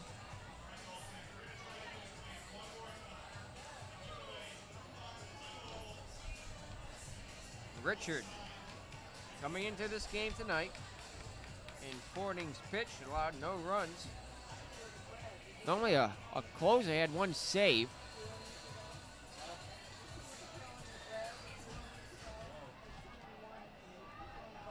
That was his first appearance. This is just his 2nd appearance of the season.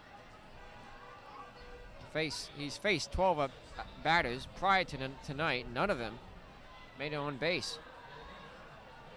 So he did earn the right to start tonight. However, he's given up 4 runs, which is still respectable, Steve. And Leonard Guerrero will step in. He's 1 for 2 in the game. Guerrero takes that pitch, a called strike. If the Gulls are to retake the lead, they will need base runners.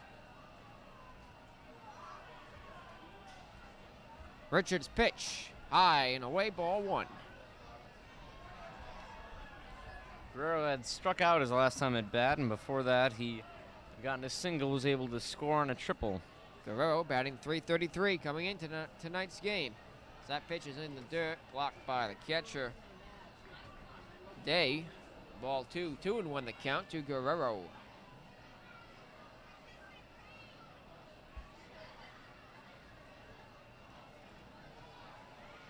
Ball 3, hitters count now, 3-1. And maybe now the Gulls can get something going. Newport trailing it 6-4. And that cool breeze is blowing across the field once again. Here's the pitch. Swing and a high fly ball. Deep left center field. However, it's fading now as the wind catches it. And the left fielder for the All-Americans, Nathan Lieberman, comes on and makes the catch about 5 feet shy from the fence and left. Folks, on some nights that ball is long gone, but that wind, sea breeze coming in off the water caused it to die out there. So,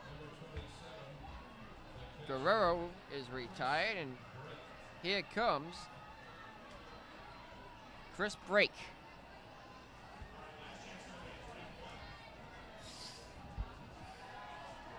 break. Oh, here comes the wave, Nick. Ready? Now Here the we go. wave moving around Cardinals Field. There's a ground ball to the second baseman. He bobbles it. Break running hard, however.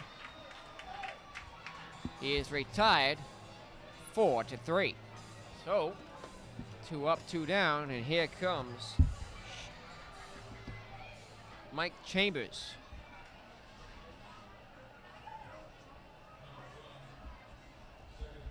Chambers, majoring in criminal justice.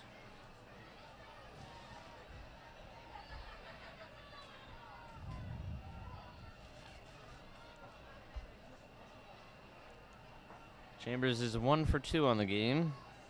Grounded out his first at bat. He's behind now, 0-1. That one is in there again, called second strike.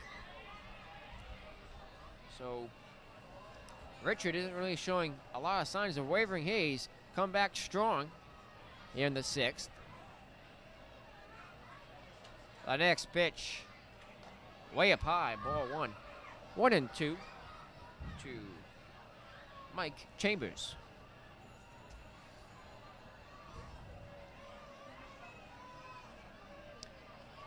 He winds, kicks, steals as a ground ball foul up the third base line, fielded by the Gulls third base coach.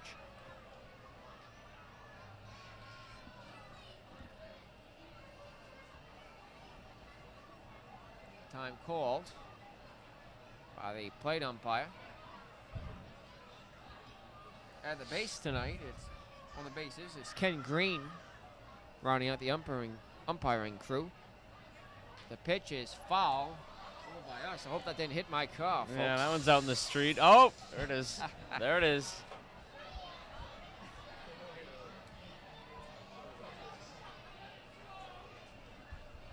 Stephen Richard. From winds, kicks, steals, as a ground ball foul up the third base line. He stayed alive. 1-2 the count. Remains to Mike Chambers.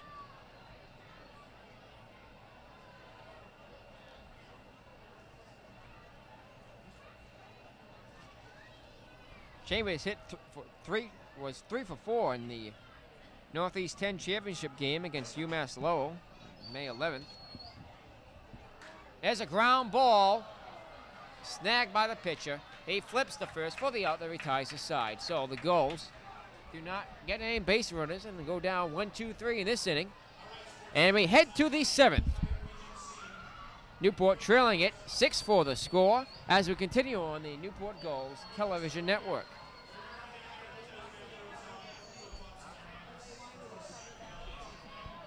And continue on here with inter-inning festivities. It's like a race, and they come up at the third base line there side by side. Now, picking up the aprons at the end of third base, they have to put them on. The aprons are more of a house coat. As they struggle to put them on, let's see who will be first. They gotta tie them. And now the first one is running. Here they come down the third base line. This will be easy. Look at At this. home, and she beats her by about 10 steps. That was fun. You gotta love the that. Newport Gulls for putting on these little festivities after every inning. You'll never For see the that in the fans. majors. Nope. This whole organization really is about the fans and about, of course, about the youth of Newport County.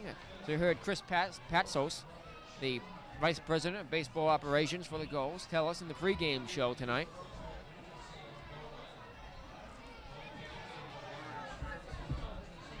Gulls trail it 6-4, and for Newport, Finsgrove out for another inning of relief. This will be his 4th inning in relief of Brian Leatherwood. You know, we're nearing the summer solstice, the longest day of the year. It's almost 8:30 here at Cardinals Field, and looking up the sky, it's still pretty light out.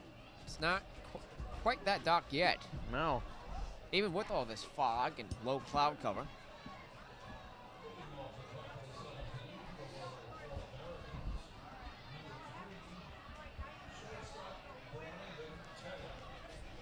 Brendan Taylor leading off for Lowell.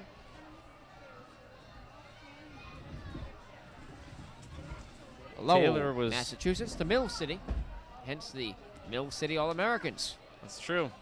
Finsgriff's pitch. Swing and a ground ball chopper. The shortstop in and out of his glove. He dived for it, couldn't make the play. And Almost a great play there. it could have been if he kept the ball and could get up quickly, but he just really tripped and fell out of his glove. It was a good effort, though. Taylor on with the leadoff single. And here now is Chris Calahello. Calahello, again, part of that first inning rally by Lowell. He then got a single in the third inning. Stole twice to get the third, but he just left stranded, and he struck out back in the fifth. Finsgraff has to whip at the runner at first. The pitch. Attempted bunt. And it's a called strike.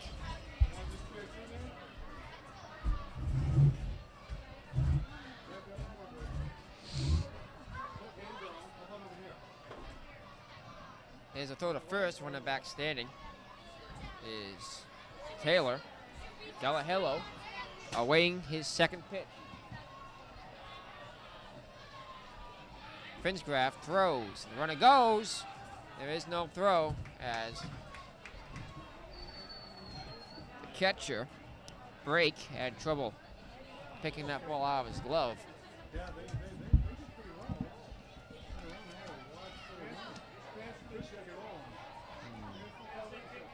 Chris Brake from Clemens, North Carolina. Catcher for the Newport Gulls. So, Finsgriff gets a sign from Brake as he checks the runner, holding at second. He's off the mound right now as time is called by the plate umpire. Now he steps on. Play ball, says the plate umpire. Finsgriff checks the runner at second. Sets and deals. Low for ball two.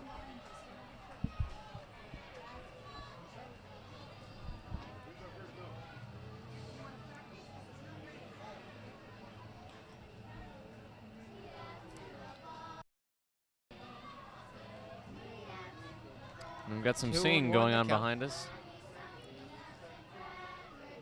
The pitch. Swing and a foul tip to the backstop. It's 2-2.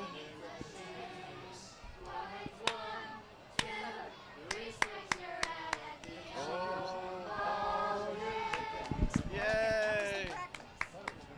We'll be hearing Take Me Out to the Ball Game during the seventh inning stretch. I love that song. It is a great one.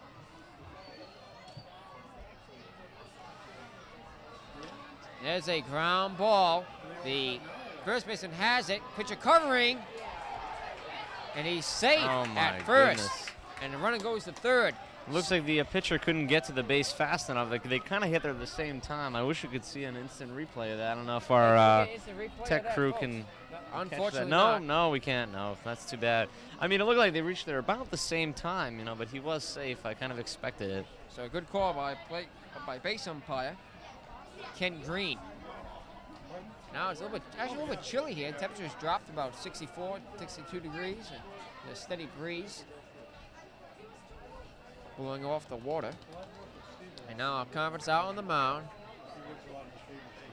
Let's see, there is action in the Gulls bullpen. And this may do it, as Coach Healy is out there. And we will have a pitching change. We'll have word on the new pitcher shortly as we continue on the Newport Gulls television network. I don't know.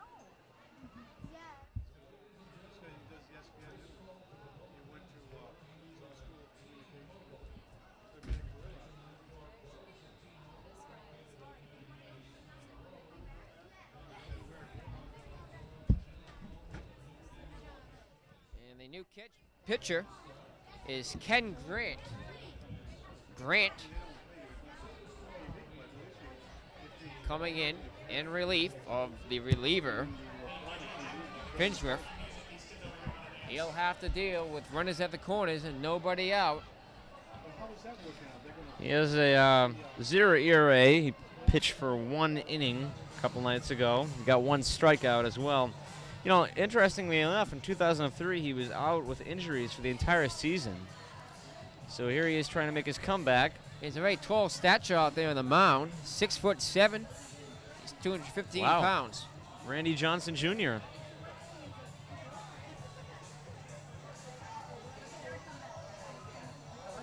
His fastball is his best pitch. And here we have 2 runners on, and interestingly enough, Ken Grant is very good at getting the clutch strikeout with men on base. So maybe that's why they made the decision to bring him in. Grant has played summer ball for the Baltimore Oriole Landers. Oriole Landers, eh? In 2003, he had a medical red shirt, so did not play.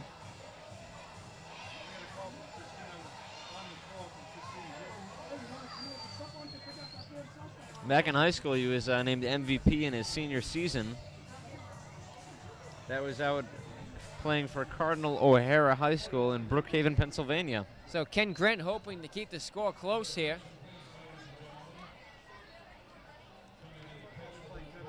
Runners at the corners. 6-4 the score. The Lowell Mill City All-Americans on top. Newport Gulls trailing here at Cardines Field.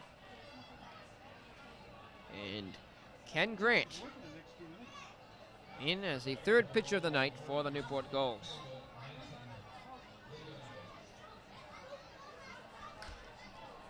Swing, and there's a high fly ball to left field. Left field coming on, makes the catch, and he hangs on to it as he slips out there. The runner tags and does score from 3rd, and the score is now 7-4. Mill City. So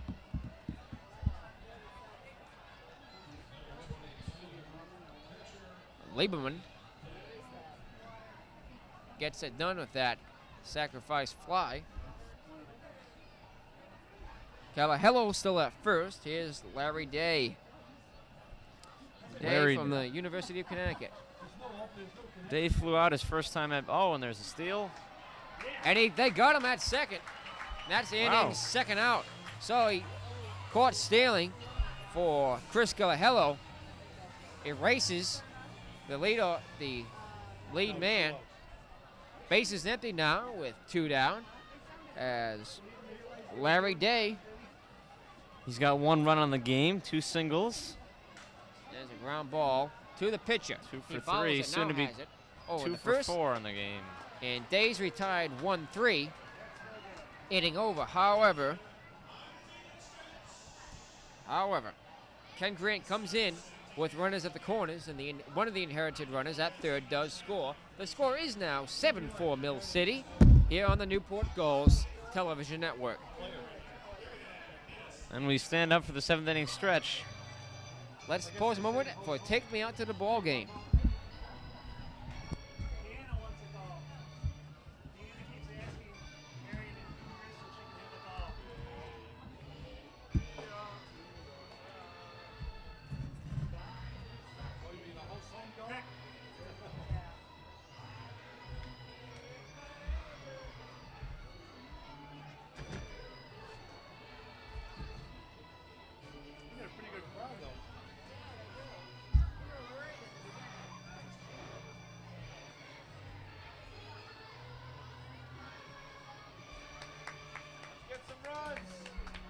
Well, folks, I did not sing there. I can't sing, so you didn't hear me.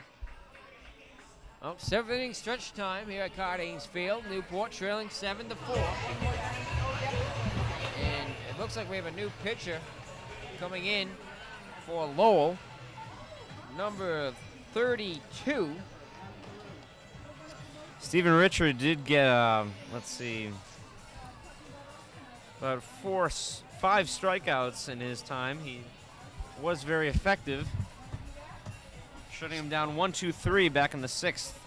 Samuel Reese is the second pitcher of the night for the Lowell Mill City All-Americans. Reese has pitched 2 innings this season and faced 6 batters. None of them reached base. So he has a 0.0 ERA.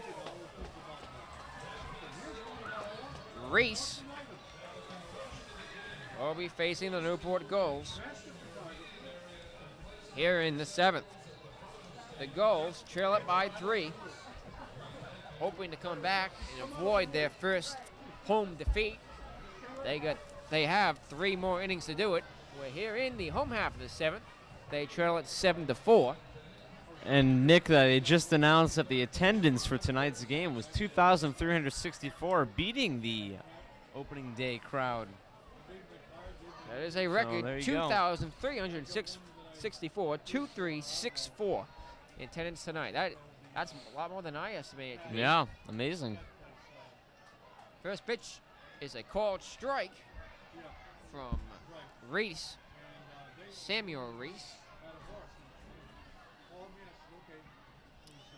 Stanton not doing so well this game. His next delivery, low, ball 1.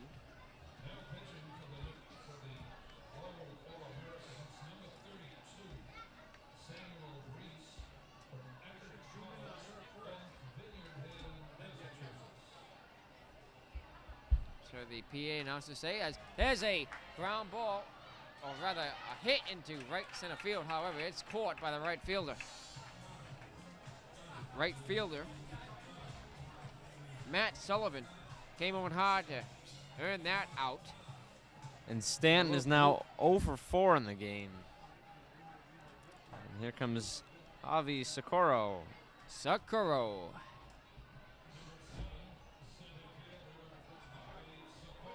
Stands in. Reese's pitch. In the dirt, goes to the backstop.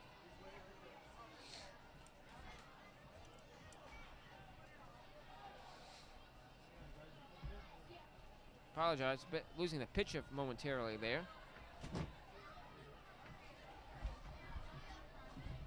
That one is outside. Ball 2. 2-0 to Socorro.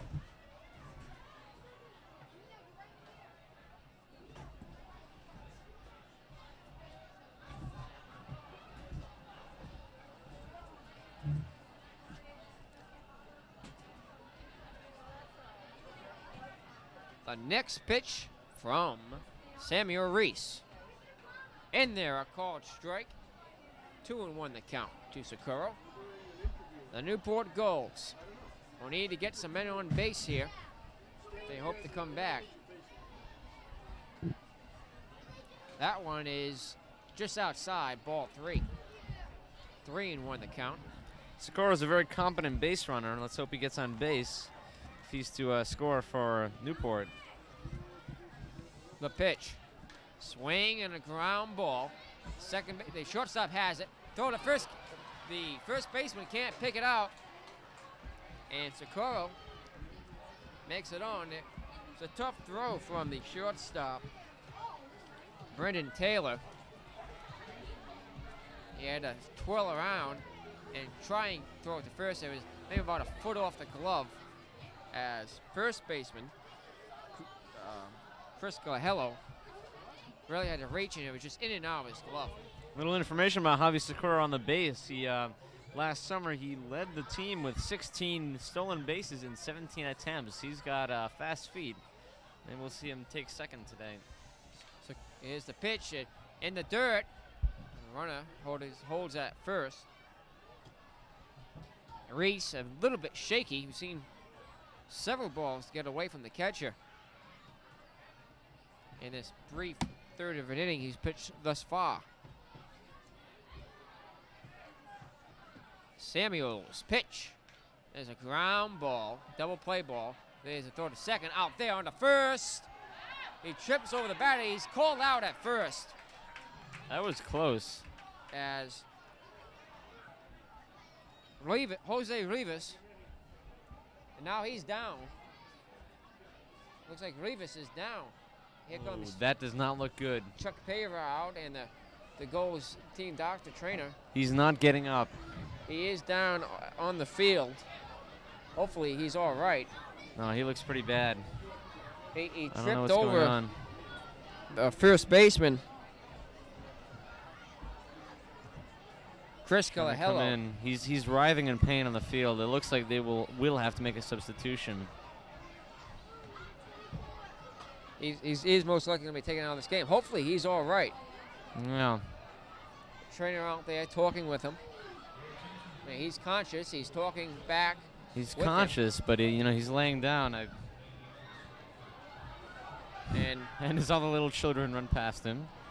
In this brief delay, they're going to have the Chase the Goalie segment.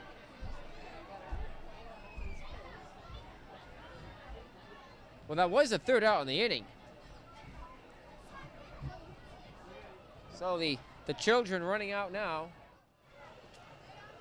All right, we are here with Mr. Palmer and the Cranston Calvert Sheffield Band and Chorus. And real quickly, if you can just introduce some of the girls, and then they're going to do a song. Hi, I'm Mr. Palmer from Cranston Calvert School, Sheffield School. This is Rachel Asna, Emily McGuire, Jesse Bessinger, Bridget Bolstridge, Nicole Beatty, Mia Sagley, Hannah Horan, and Jordan Martin. All right, we're going to do Take Me Out to the Ball Game. You ready? Go. Take me out to the ball game. Take me out to the crowd.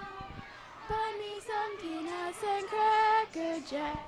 And I don't care if you ever get back, or it's root for the home team.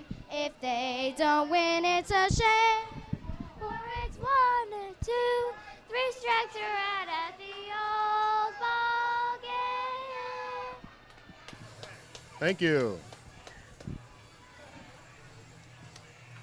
Oh, back here again at Cardines Field, you see them chasing the Newport goalie mascot. And they got him into the corner. He's in the corner. Oh, we got lots of kids who got him.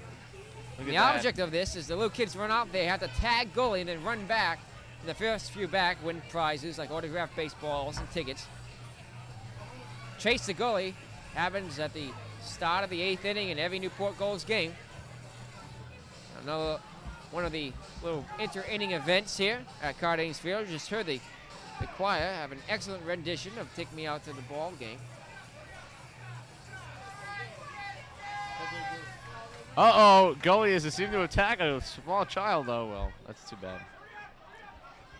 And that's the end of that. So we continue play here in the top of the 8th inning. Hopefully, Jose Rivas is all right. We don't know if he is back in or not. And checking, he is back into play. Rivas is at first. So, moment of concern there as Rivas was down on the field for several minutes, but he's quite a trooper back in. Yeah, he looked pretty bad. He was rolling around in the grass next to first base, but he's back there. He's standing right there, and he looks ready. And the dark has finally settled in around Newport.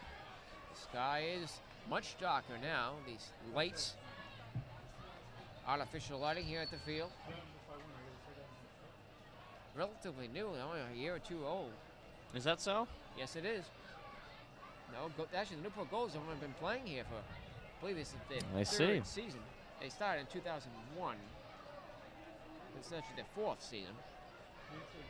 Their first season here in Newport, they won the NECBL championship, and they won again in 2002. That's a great way to start it off. Here's the 1-2 pitch. Swinging ground ball through a base hit. Laid off single for number 13, Huston O'Connor. Newport Gulls trailing the Mill City All-Americans 7-4.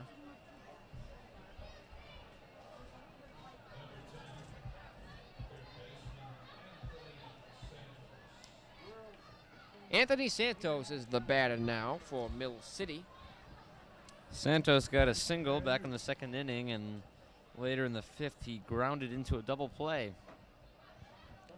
Santos coming into tonight's game had only 1 at bat, and he did not reach base in that.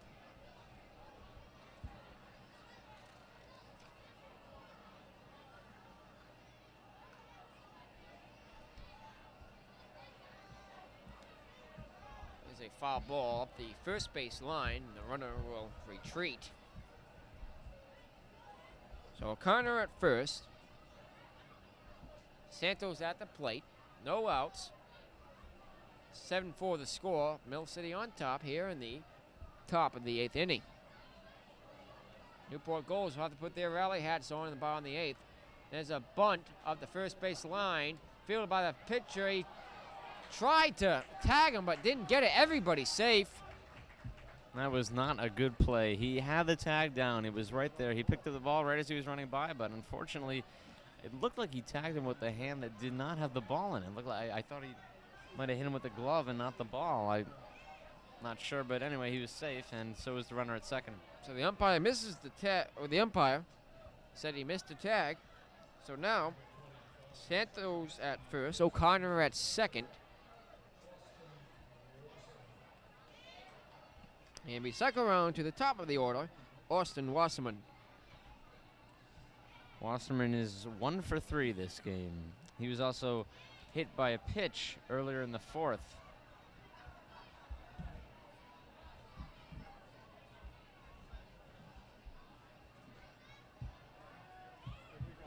Fake the second, runner back in time. He's only a couple steps off the bag.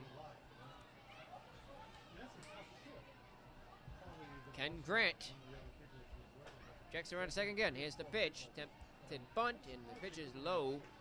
Ball 1 to Wasserman.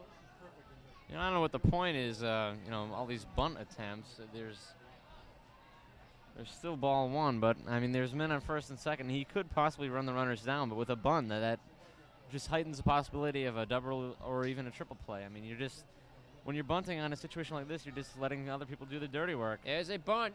Right to the pitcher, he has it. Goes his way to first. They throw pulled him off the bag. Goodness. So now everybody's safe. There is no other play. Well, the and the bunt bases are loaded. The base with no outs. Once again, it's the second time tonight the Gulls have been in this situation. And maybe now the Newport will get someone up in their bullpen.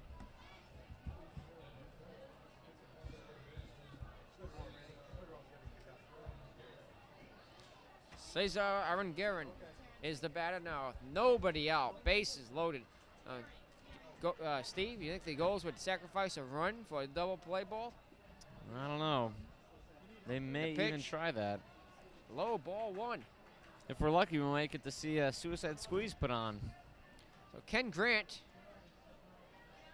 not faring well right now on his relief appearance. Third pitcher of the night for the Gulls. Bases loaded. He does seem to do better with men on. He is a great clutch pitcher. He has great power and lots of stamina. There's a high fly ball to center field. Center field makes the catch. The runner tags at third. Now be the first out. The throw to third, not in time. And Gulls fans did not like that call. They did beat the throw in, though. So runners at the corners with 1 out, and the score is now 8-4. Newport trailing by 4.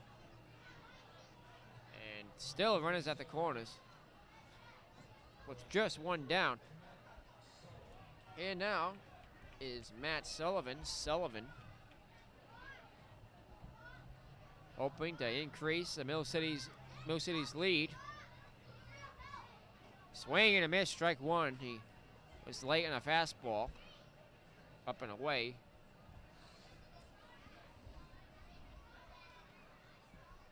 Austin Wasserman at first. The pitch, swing and a foul to the screen. Ken Grant is now allowed 1 run. Sullivan did get a double back in that infamous first inning for Mill City. Later he got a sacrifice fly and struck out in his last at bat. Brian Leatherwood did have a tough first inning, giving up 3 runs. There's a foul off the top of the netting, just above the screen. It was that first inning that really is doing the Gulls in. They're suffering for that first inning rally. 3 runs scored then. Sullivan the batter. The crowd looking for a strikeout. Ken Grant with the 0-2 pitch. Swing and a miss, strike three. The throw to second is not made by Brake. So, with 2 outs, Mill City has 2 runners in scoring position, a runner at second, a runner at third. They are leading 8-4. And it looks like the pitching coach and the catcher are coming out to the mound for a little conference with Ken Grant. That may do it for Grant. They're a little worried about leaving him in here. There are 2 men in scoring position, 2 outs. They're behind by 3. They can't afford to give up any more runs. And it looks like he will stay in. Although there is action in the Gulls bullpen. Can you make out who that is warming up? In the Newport Gulls bullpen,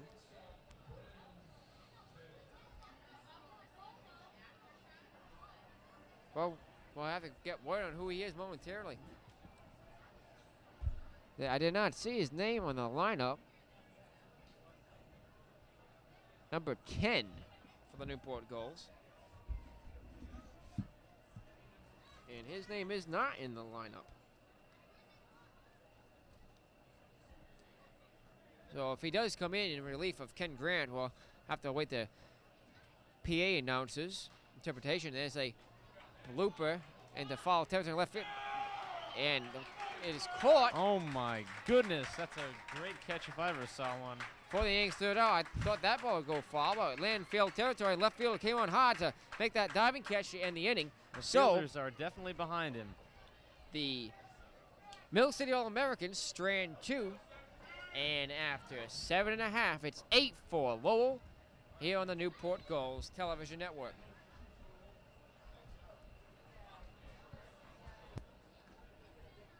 And as we continue here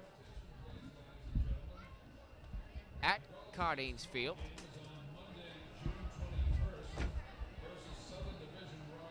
Newport trailing it by 4 runs. They have 6 outs left. They gain some of those runs back, and hopefully for these fans, a good deal of which have now left. There's still a good 1,500 to 1,400 here. Yeah, there definitely aren't the number that were here earlier in the game. Out in right field, there are many people, many empty seats. The main grandstand still fairly much full, but there are a lot of empty seats throughout the ballpark now.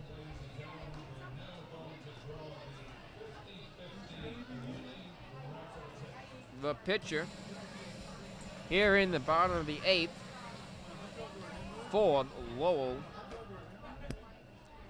is once again Samuel Reese, out in his 2nd inning of relief of Stephen Richard.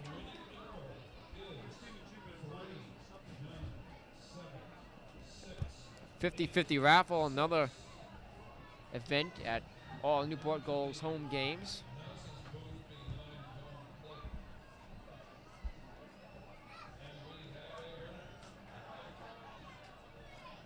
The first pitch is outside, ball 1.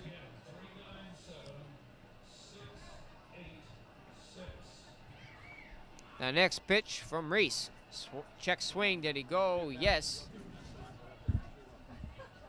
So the count evens up at 1-1. Sean McGill was stricken out 2 times this game. Both McGill, times looking. designated hitter for the Newport Gulls in tonight's game. The pitch is in there, a called strike. And it's 1-2. The Newport Gulls really need base runners now. They trail it by 4 runs. 8-4 the score.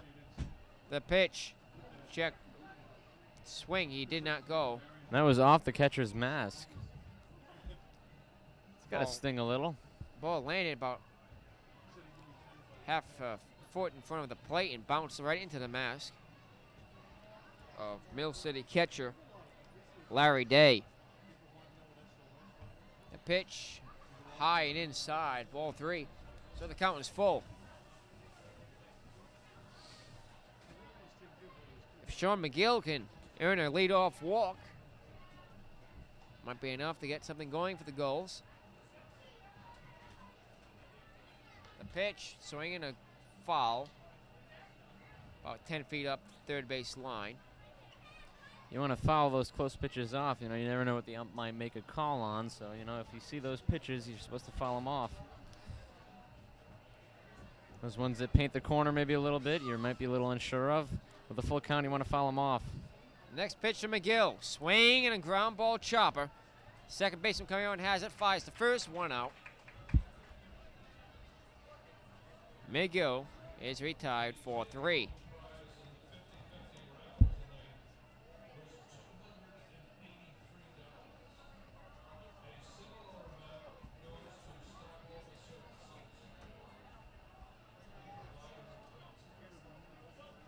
So Stopover Services, who's been with us throughout the evening, get $283 to benefit their organization thanks to the 50-50 raffle here at Cardines Field.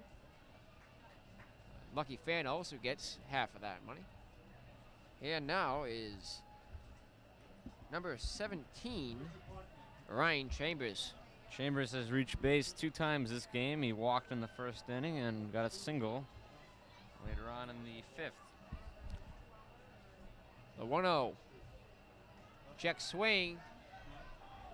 Did he go? No, says base umpire Ken Green. So it's 2-0. Newport trailing it 8-4. 1 out here in the home half of the 8th inning. The pitch high and outside. Ball 3-0.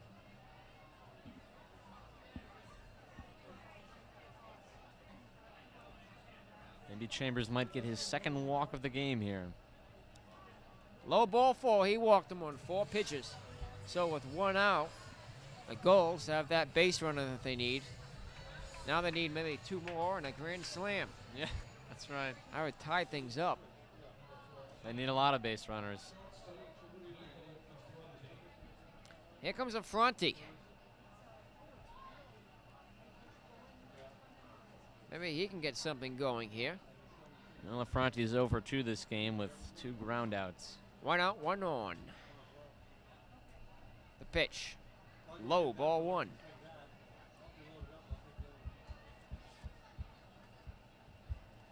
Samuel Reese having some difficulty here. He's walked the leadoff batter. Here's the 1-0 to Affronti. The runner goes. Here's the throw to second. Not in time. And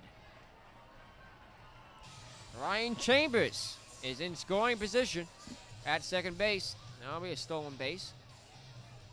Credited to Chambers. Affronti remains at the plate. 2-0 the count. Reese checks the runner at second. From the set, the pitch. In there, called strike, 2-1. Chambers at second, Affronti at the plate. On deck is Leo Guerrero.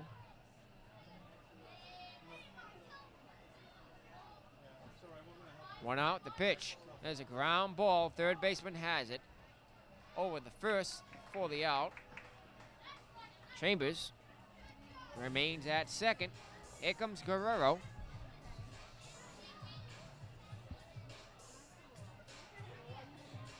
The Gulls can't afford to strand Ryan Chambers at second base. They have to get that runner home and chip away at the Mill City lead. They trail it 8-4. If Guerrero should reach, we will see Chris Brake. Brake had a home run Wednesday night. Pitch is in there, called strike.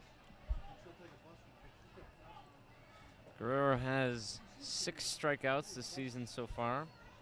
He struck out once this game. Flew out back in the 6th. Now time called as Guerrero steps out.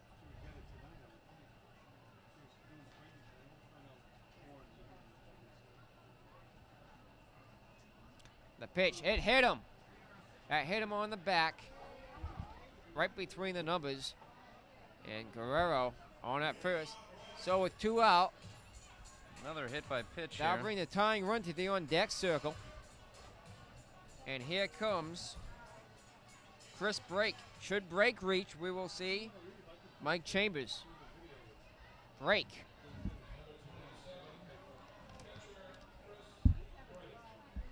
Hoping to get something going here. It's the fire station behind us. Has its hourly horn. The pitch in the dirt. Ball 1, the runners hold. You know, Leonard Guerrero was just hit by that pitch. I wonder if we're starting to see a little bit of, I don't know, because we have a runner for Lowell, I believe, was hit during the game earlier, if you recall that. I don't know if we're starting to see a little bit of, this game might be heating up a little. Perhaps if the score Might be seeing a 8-4. bench-clearing brawl one of these. The 1-0. Swing and a drive deep to left field. Way back. And it hits off the top of the wall. One runner will score. Here comes the next run. He's being waved home. And Chris Brake with a 2 RBI double is standing at second. The Gulls trail at 8-6. They now trail by 2 runs. That ball was about 2 feet away from being a home run. Chris Brake. I thought that one was gone. I mean, the wind was just taking that out of there, yeah. I did too. The wind must have made it die out there. However, the Gulls now just trail by 2. That'll bring the tying run to the plate in the form of leadoff batter Chris Stanton. Stanton 0 for 4 tonight. Hoping to break out of that brief slump. He is the hottest hitter on the Gulls lineup. And now Convert's out on the mound. And Mill City will get action up in their bullpen.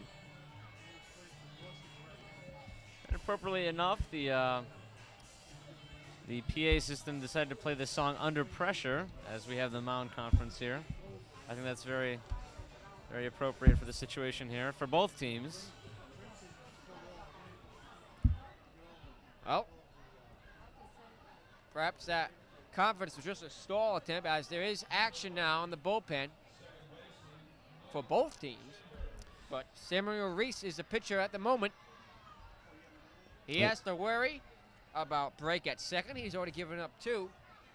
Here is Mike Chambers. Should Chambers reach, we'll see Stanton. All this is happening with 2 outs, folks. Chambers, the batter now.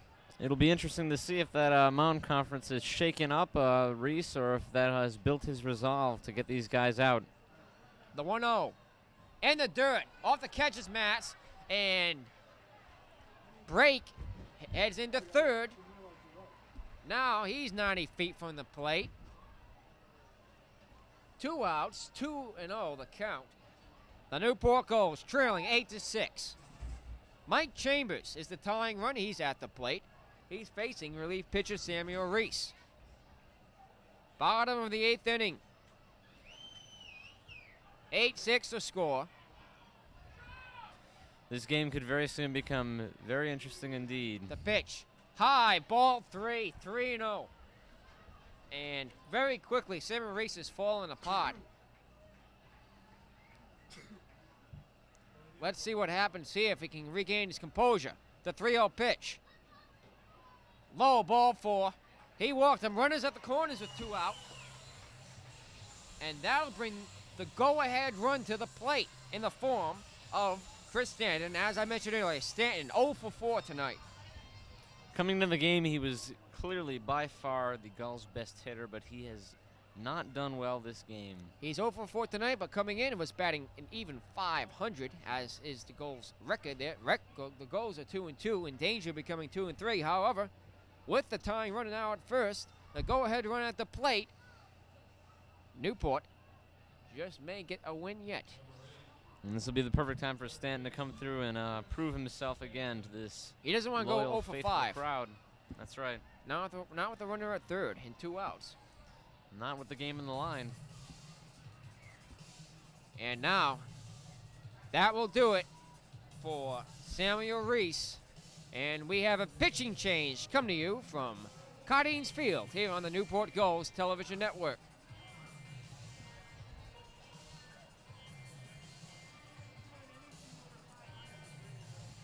And we'll tell you momentarily about the Newport Gulls' new pitcher.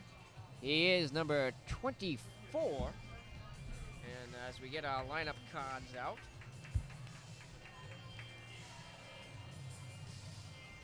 Jimmy McLeod. McLeod has made one appearance thus far this season. He pitched 1 inning, walked the batter, struck out 1, faced 3, but allowed no one past first base. Can't tell much by that 1 inning of work, so we don't know a great deal about McLeod. He will be the new pitcher, 3rd pitcher of the night for the Mill City All-Americans. Jimmy McLeod, right-hander, out there. The Newport Gulls have the tying run at first. They have a runner at 3rd. The leadoff batter, Chris Stanton, will be the batter with 2 outs.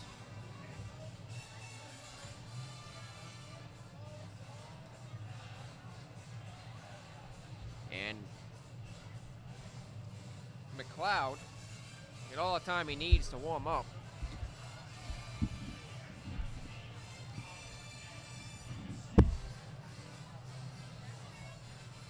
Jimmy McLeod looks just about ready now.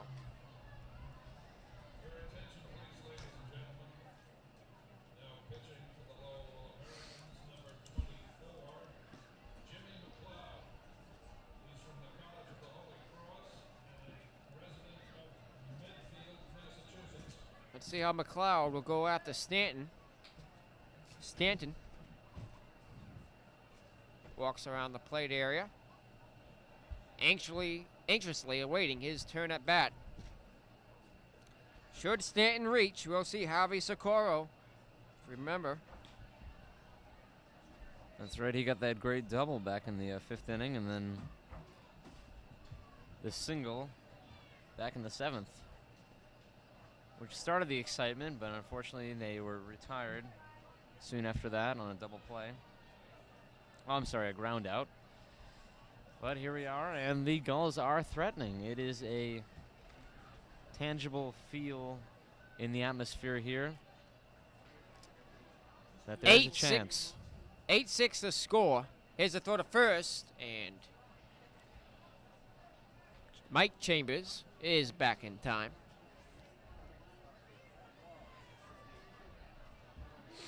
Here's the pitch. Way outside, ball 1. Jimmy McLeod has to deal with the runner at first, the runner at 3rd. The go-ahead run at the plate. There are 2 outs. McLeod's second pitch is inside, ball 2.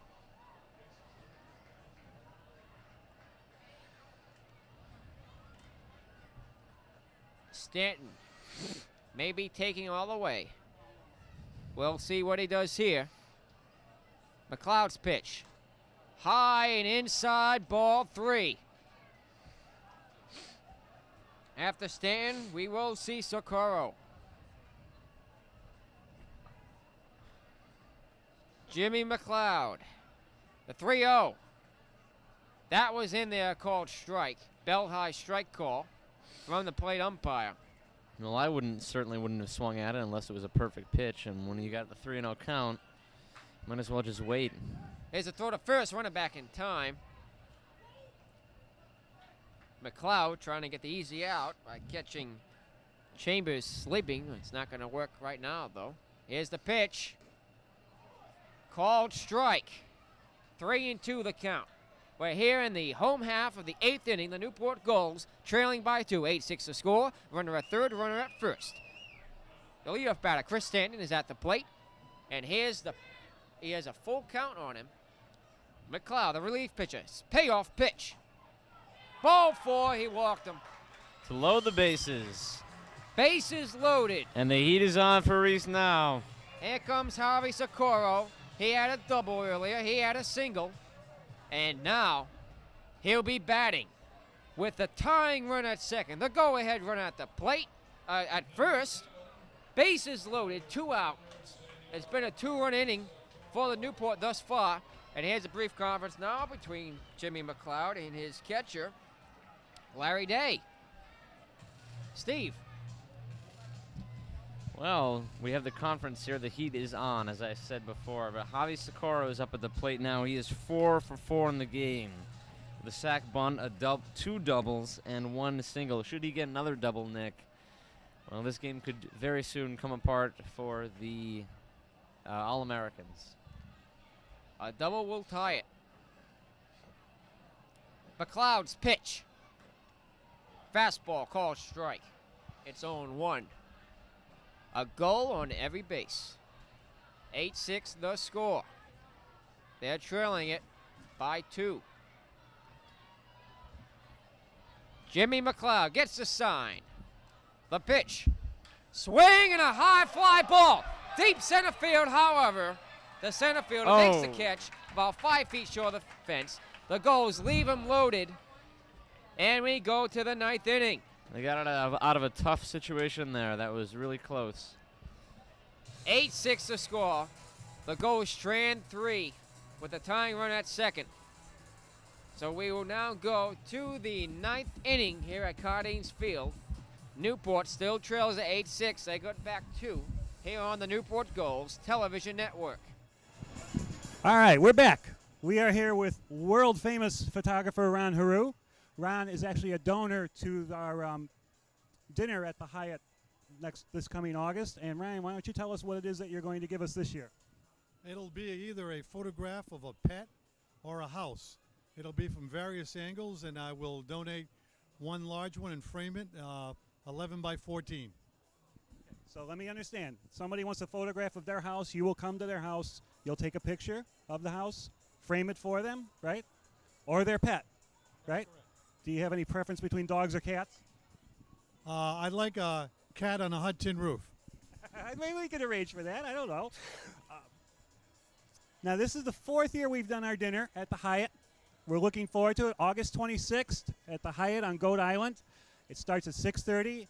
It's a gourmet buffet dinner put on by Executive Chef Robert Doherty, followed by the auction. Will be live and silent auction items. And Ron's service as a photographer, he will come to your home and take a photograph of your home or of your favorite pet or all your pets. If you've got 3 or 4, you can take a group shot, right, Ron? All right. So join us August 26th at the Hyatt. Tickets are $45 each or $80 per couple. And you can reach us at Stopover Services for more information, 848-0758. Thank you. Thank you, Ron. Thank you. Back here once again. And there's a foul up the third base line.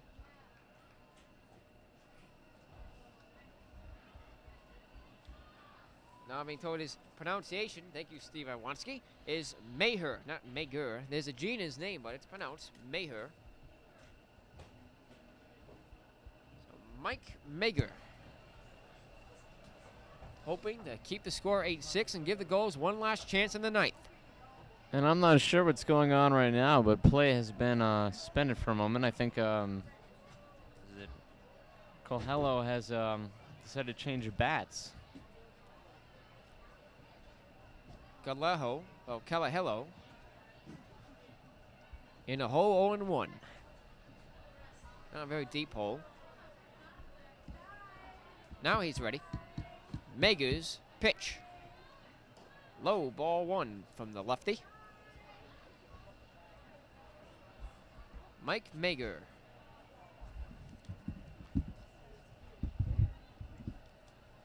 Winds, kicks, and deals.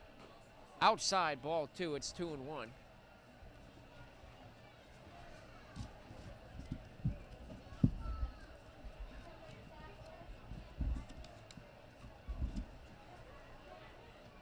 Mager's next delivery. There's a ground ball. The shortstop grabs it but doesn't have a play. It prevented it from going into center field, but by the time he got up, the runner was at first. Chris Coelho. So here comes Nathan Lieberman. Lieberman batting from the left side of the plate.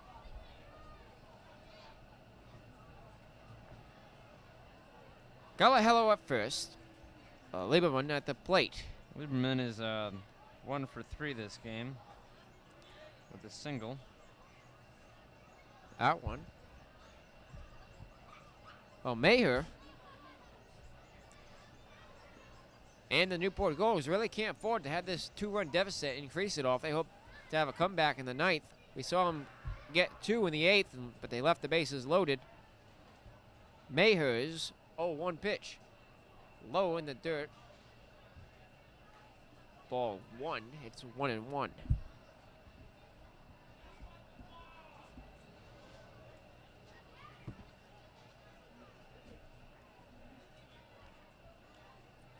Mike Maher checks the runner at first. Here's the pitch. Low again, ball 2. And things not looking very good for the Newport Gulls right now. They trail it by 2 here in the top of the 9th inning. They have to deal with the runner at first. Nobody out. There's an attempted bunt, but foul. And the count is full.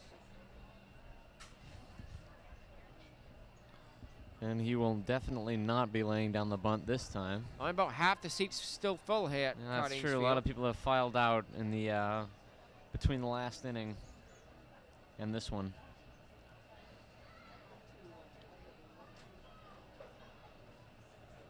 Maher's pitch, the runner goes. Here's a throw to second. In time, he got him. Double play on that one. So a strike him out, throw him out, double play as Maher strikes out Lieberman, and then the catcher break threw out Calahello. Here comes Larry Day with 2 outs and nobody on. That was a big play right there, Steve. That is. That should definitely help their morale as a team. There's a foul back on America's Cup Avenue here in Newport. And there's that sound effect. That that one was right into the intersection out there. Out in the fire station. Strike him out, throw him out, double play. Yeah, that was don't see amazing. that much at this level. Is the pitch. Swing and a miss, strike 2. I was impressed with the call. I mean, he looked out to me, but you never know. So, Day is in a hole 0-2, and Maher hoping for that 3rd out. Maher winds, kicks, deals. High and away, ball 1.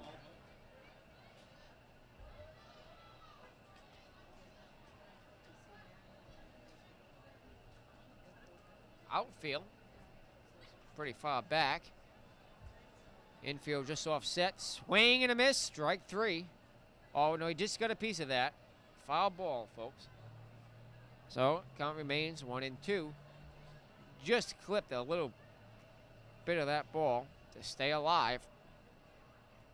Larry Day batting, perhaps the last bat of the night for the Lowell Mill City All-Americans. Maher's pitch. Swing and a miss, strike 3. He struck him down, out. So, thanks to a strikeout and a strike him out, throw him out, double play. That double play definitely helped him. Maher doesn't allow any runners to score, and the score remains 8-6 as we continue on the Newport Gulls television network. We Will Rock You is playing over the PA system here. Still about 1,000 fans on hand, hopefully to see the Newport Gulls rally. They trail it by 2 here in the bottom of the 9th. Well, judging by that last inning by the Gulls, I expect they still have some life left in them to fly around those bases. They could get some men on base, and if they can get a rally anything like last inning and make some runs produce out of it, well, this should get pretty exciting pretty quick. Certainly. In the 9th inning, we will see Jose Rivas, McGill, and Ryan Chambers. And the Gulls almost batted all around the order last inning. Now they had a few hits with 2 outs there, and they almost batted around. Rivas will be appearing for the first time since his injury in the ground out back in the 7th when he slid into first. He looked to be injured pretty badly, but they kept him in the game, and he was playing first in the top of the 8th. Oh, Jimmy McLeod had a shaky relief appearance in the 8th, but he is back here again for the 9th. That could be a blessing for the Gulls if his troubles continue. They need 2 runs to tie it and stay alive. It's the bottom of the 9th, folks, here at Cardines Field.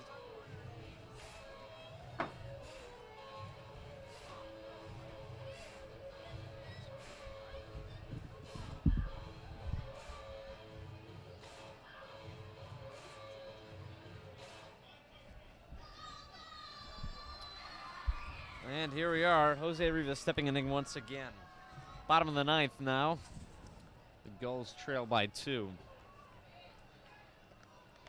Jose Rivas. Rivas stands in from the left side of the plate. He's not done so well this game. He did get a sac fly, but he also grounded out and flew out so far this game. So he is 1 for 3. First Oh, pitch for is 3, on the I'm outside corner, called strike. 0-1 the count to Jose. Jimmy McLeod's pitch. And there again a called strike. The Newport Gulls need every out. They need every strike. They trail it by 2. Can't afford to keep that bat on his shoulder. Tying run in the on-deck circle. Potential winning runs in the dugout, but there's no one on base. That pitch is high and away, ball 1. It's 1-2. Rivas has to battle here. Jimmy McLeod kicks and deals. Just outside, missed with a fastball. It's 2-2. The Newport Gulls in desperate need of base runners. The pitch. Swing and a miss, strike 3. There's 1 down. And here comes Sean McGill. After McGill, we'll see Ryan Chambers. I wouldn't put the Gulls away yet. And don't forget their rally with 2 outs in the last inning. I mean, they can still stay alive. That's only 1 out. 2 outs left to change this game around. The Gulls have trailed the game all night, with the exception of a 3-3 tie in the midsection of the ball game. That pitch is in the dirt, ball 1. Jimmy McLeod will have to fall apart in order for the Gulls to take advantage here. They left the bases loaded in the 8th. That one is fouled, backing out of play. Hopefully it did not hit my car. I don't know. It sounded like it. They will 1 have out. to bum a ride home with all this video equipment, huh? 1 out, bottom of the 9th.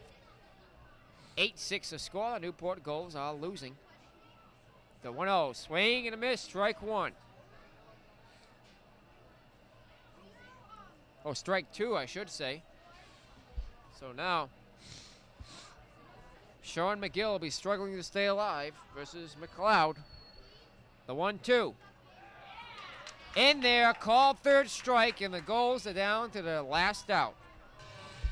Here comes the cleanup hitter, Ryan Chambers. Or rather, the 5th man, Ryan Chambers. Chambers, last hope for the Gulls. Should he reach, we'll see Michael Affronte. The pitch, outside, ball 1. Chambers walked in the last inning to begin that rally that we saw. He got on base, if you remember. He eventually scored from second, and he also walked earlier in the game. The 1-0 in there, called strike. It's 1-1. Things are looking dismal now for the Gulls. Ryan Chambers stands in. The righty McLeod's pitch. Swing and a foul off of the netting just above the backstop. And the Newport Gulls are down to their last strike. Jimmy McLeod. Gets his sign from his catcher. Now he steps off as Chambers steps out. Now they're all ready. Nobody on, 8-6 to score. The pitch, swinging another foul off the netting. Looks like Chambers just will barely stay alive. Ha. We're good. The count is 1-2. 2 outs, bottom of the ninth. Here it's the pitch. Outside, ball 2. So the count even now at 2-2. Jimmy McLeod hoping to earn a win for Mill City. The pitch gets to the backstop. It's 3-2. Full count now. Through Sean McGill, bottom of the ninth. 8-6 to score. Tying run for the goal, still in the on deck circle. They're down to their last strike. The count is full. The pressure is on now. Jimmy McLeod winds, kicks and deals. The payoff pitch. Swing and a drive to center field. Center field comes on, makes the catch. And the ball game is over. The Newport Gulls lose this one 8-6. They fall to 2-3 in the New England Collegiate Baseball League Southern Division. Our next broadcast will be coming up in about a week here on the Newport Gulls Television Network and the Tigers TV crew. We'll be back to wrap things up and give you the totals and highlights next here on the Newport Gulls Television Network.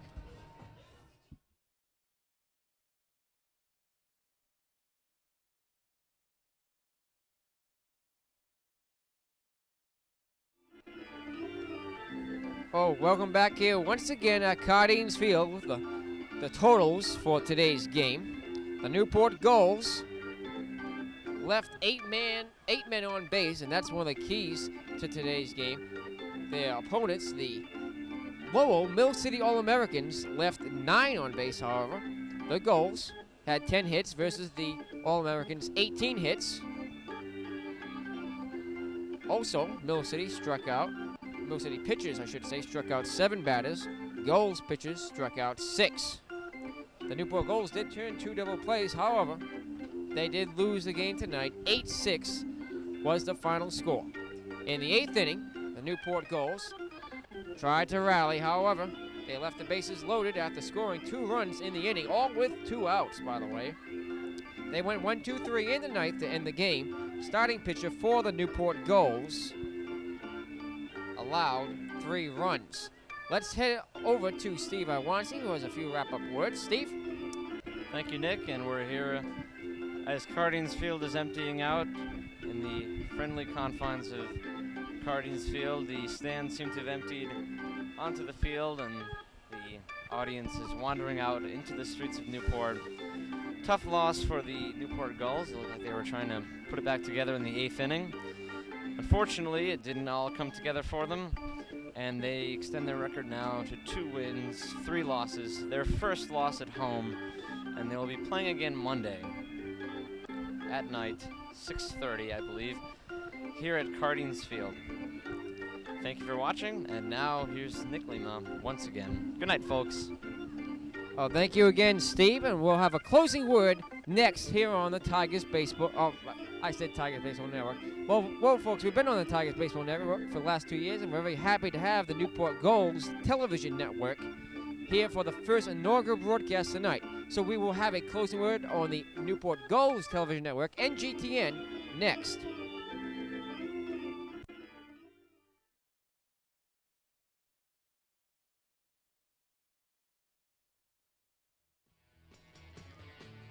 Back here one final time at Cardines Field on the all-new Newport Gulls Television Network. We'll have more broadcasts for you on the NGTN later this season. The plan right now is to do at least a half a dozen Gulls broadcasts with similar quality of production that you saw tonight here on the NGTN. Newport Gulls lose tonight 8-6. You know, it's a tough game throughout the entire game for the Gulls.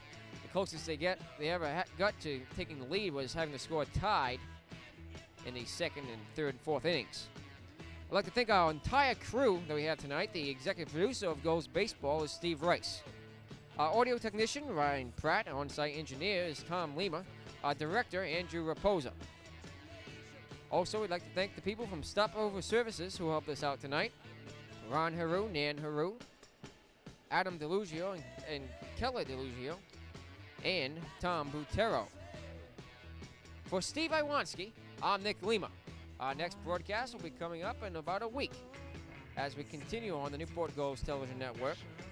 The Newport Gulls lose tonight, 8-6, the final score. We'll see you next time on the Newport Gulls television network, the NGTN. There you go. Until then, so long, everybody. Good night.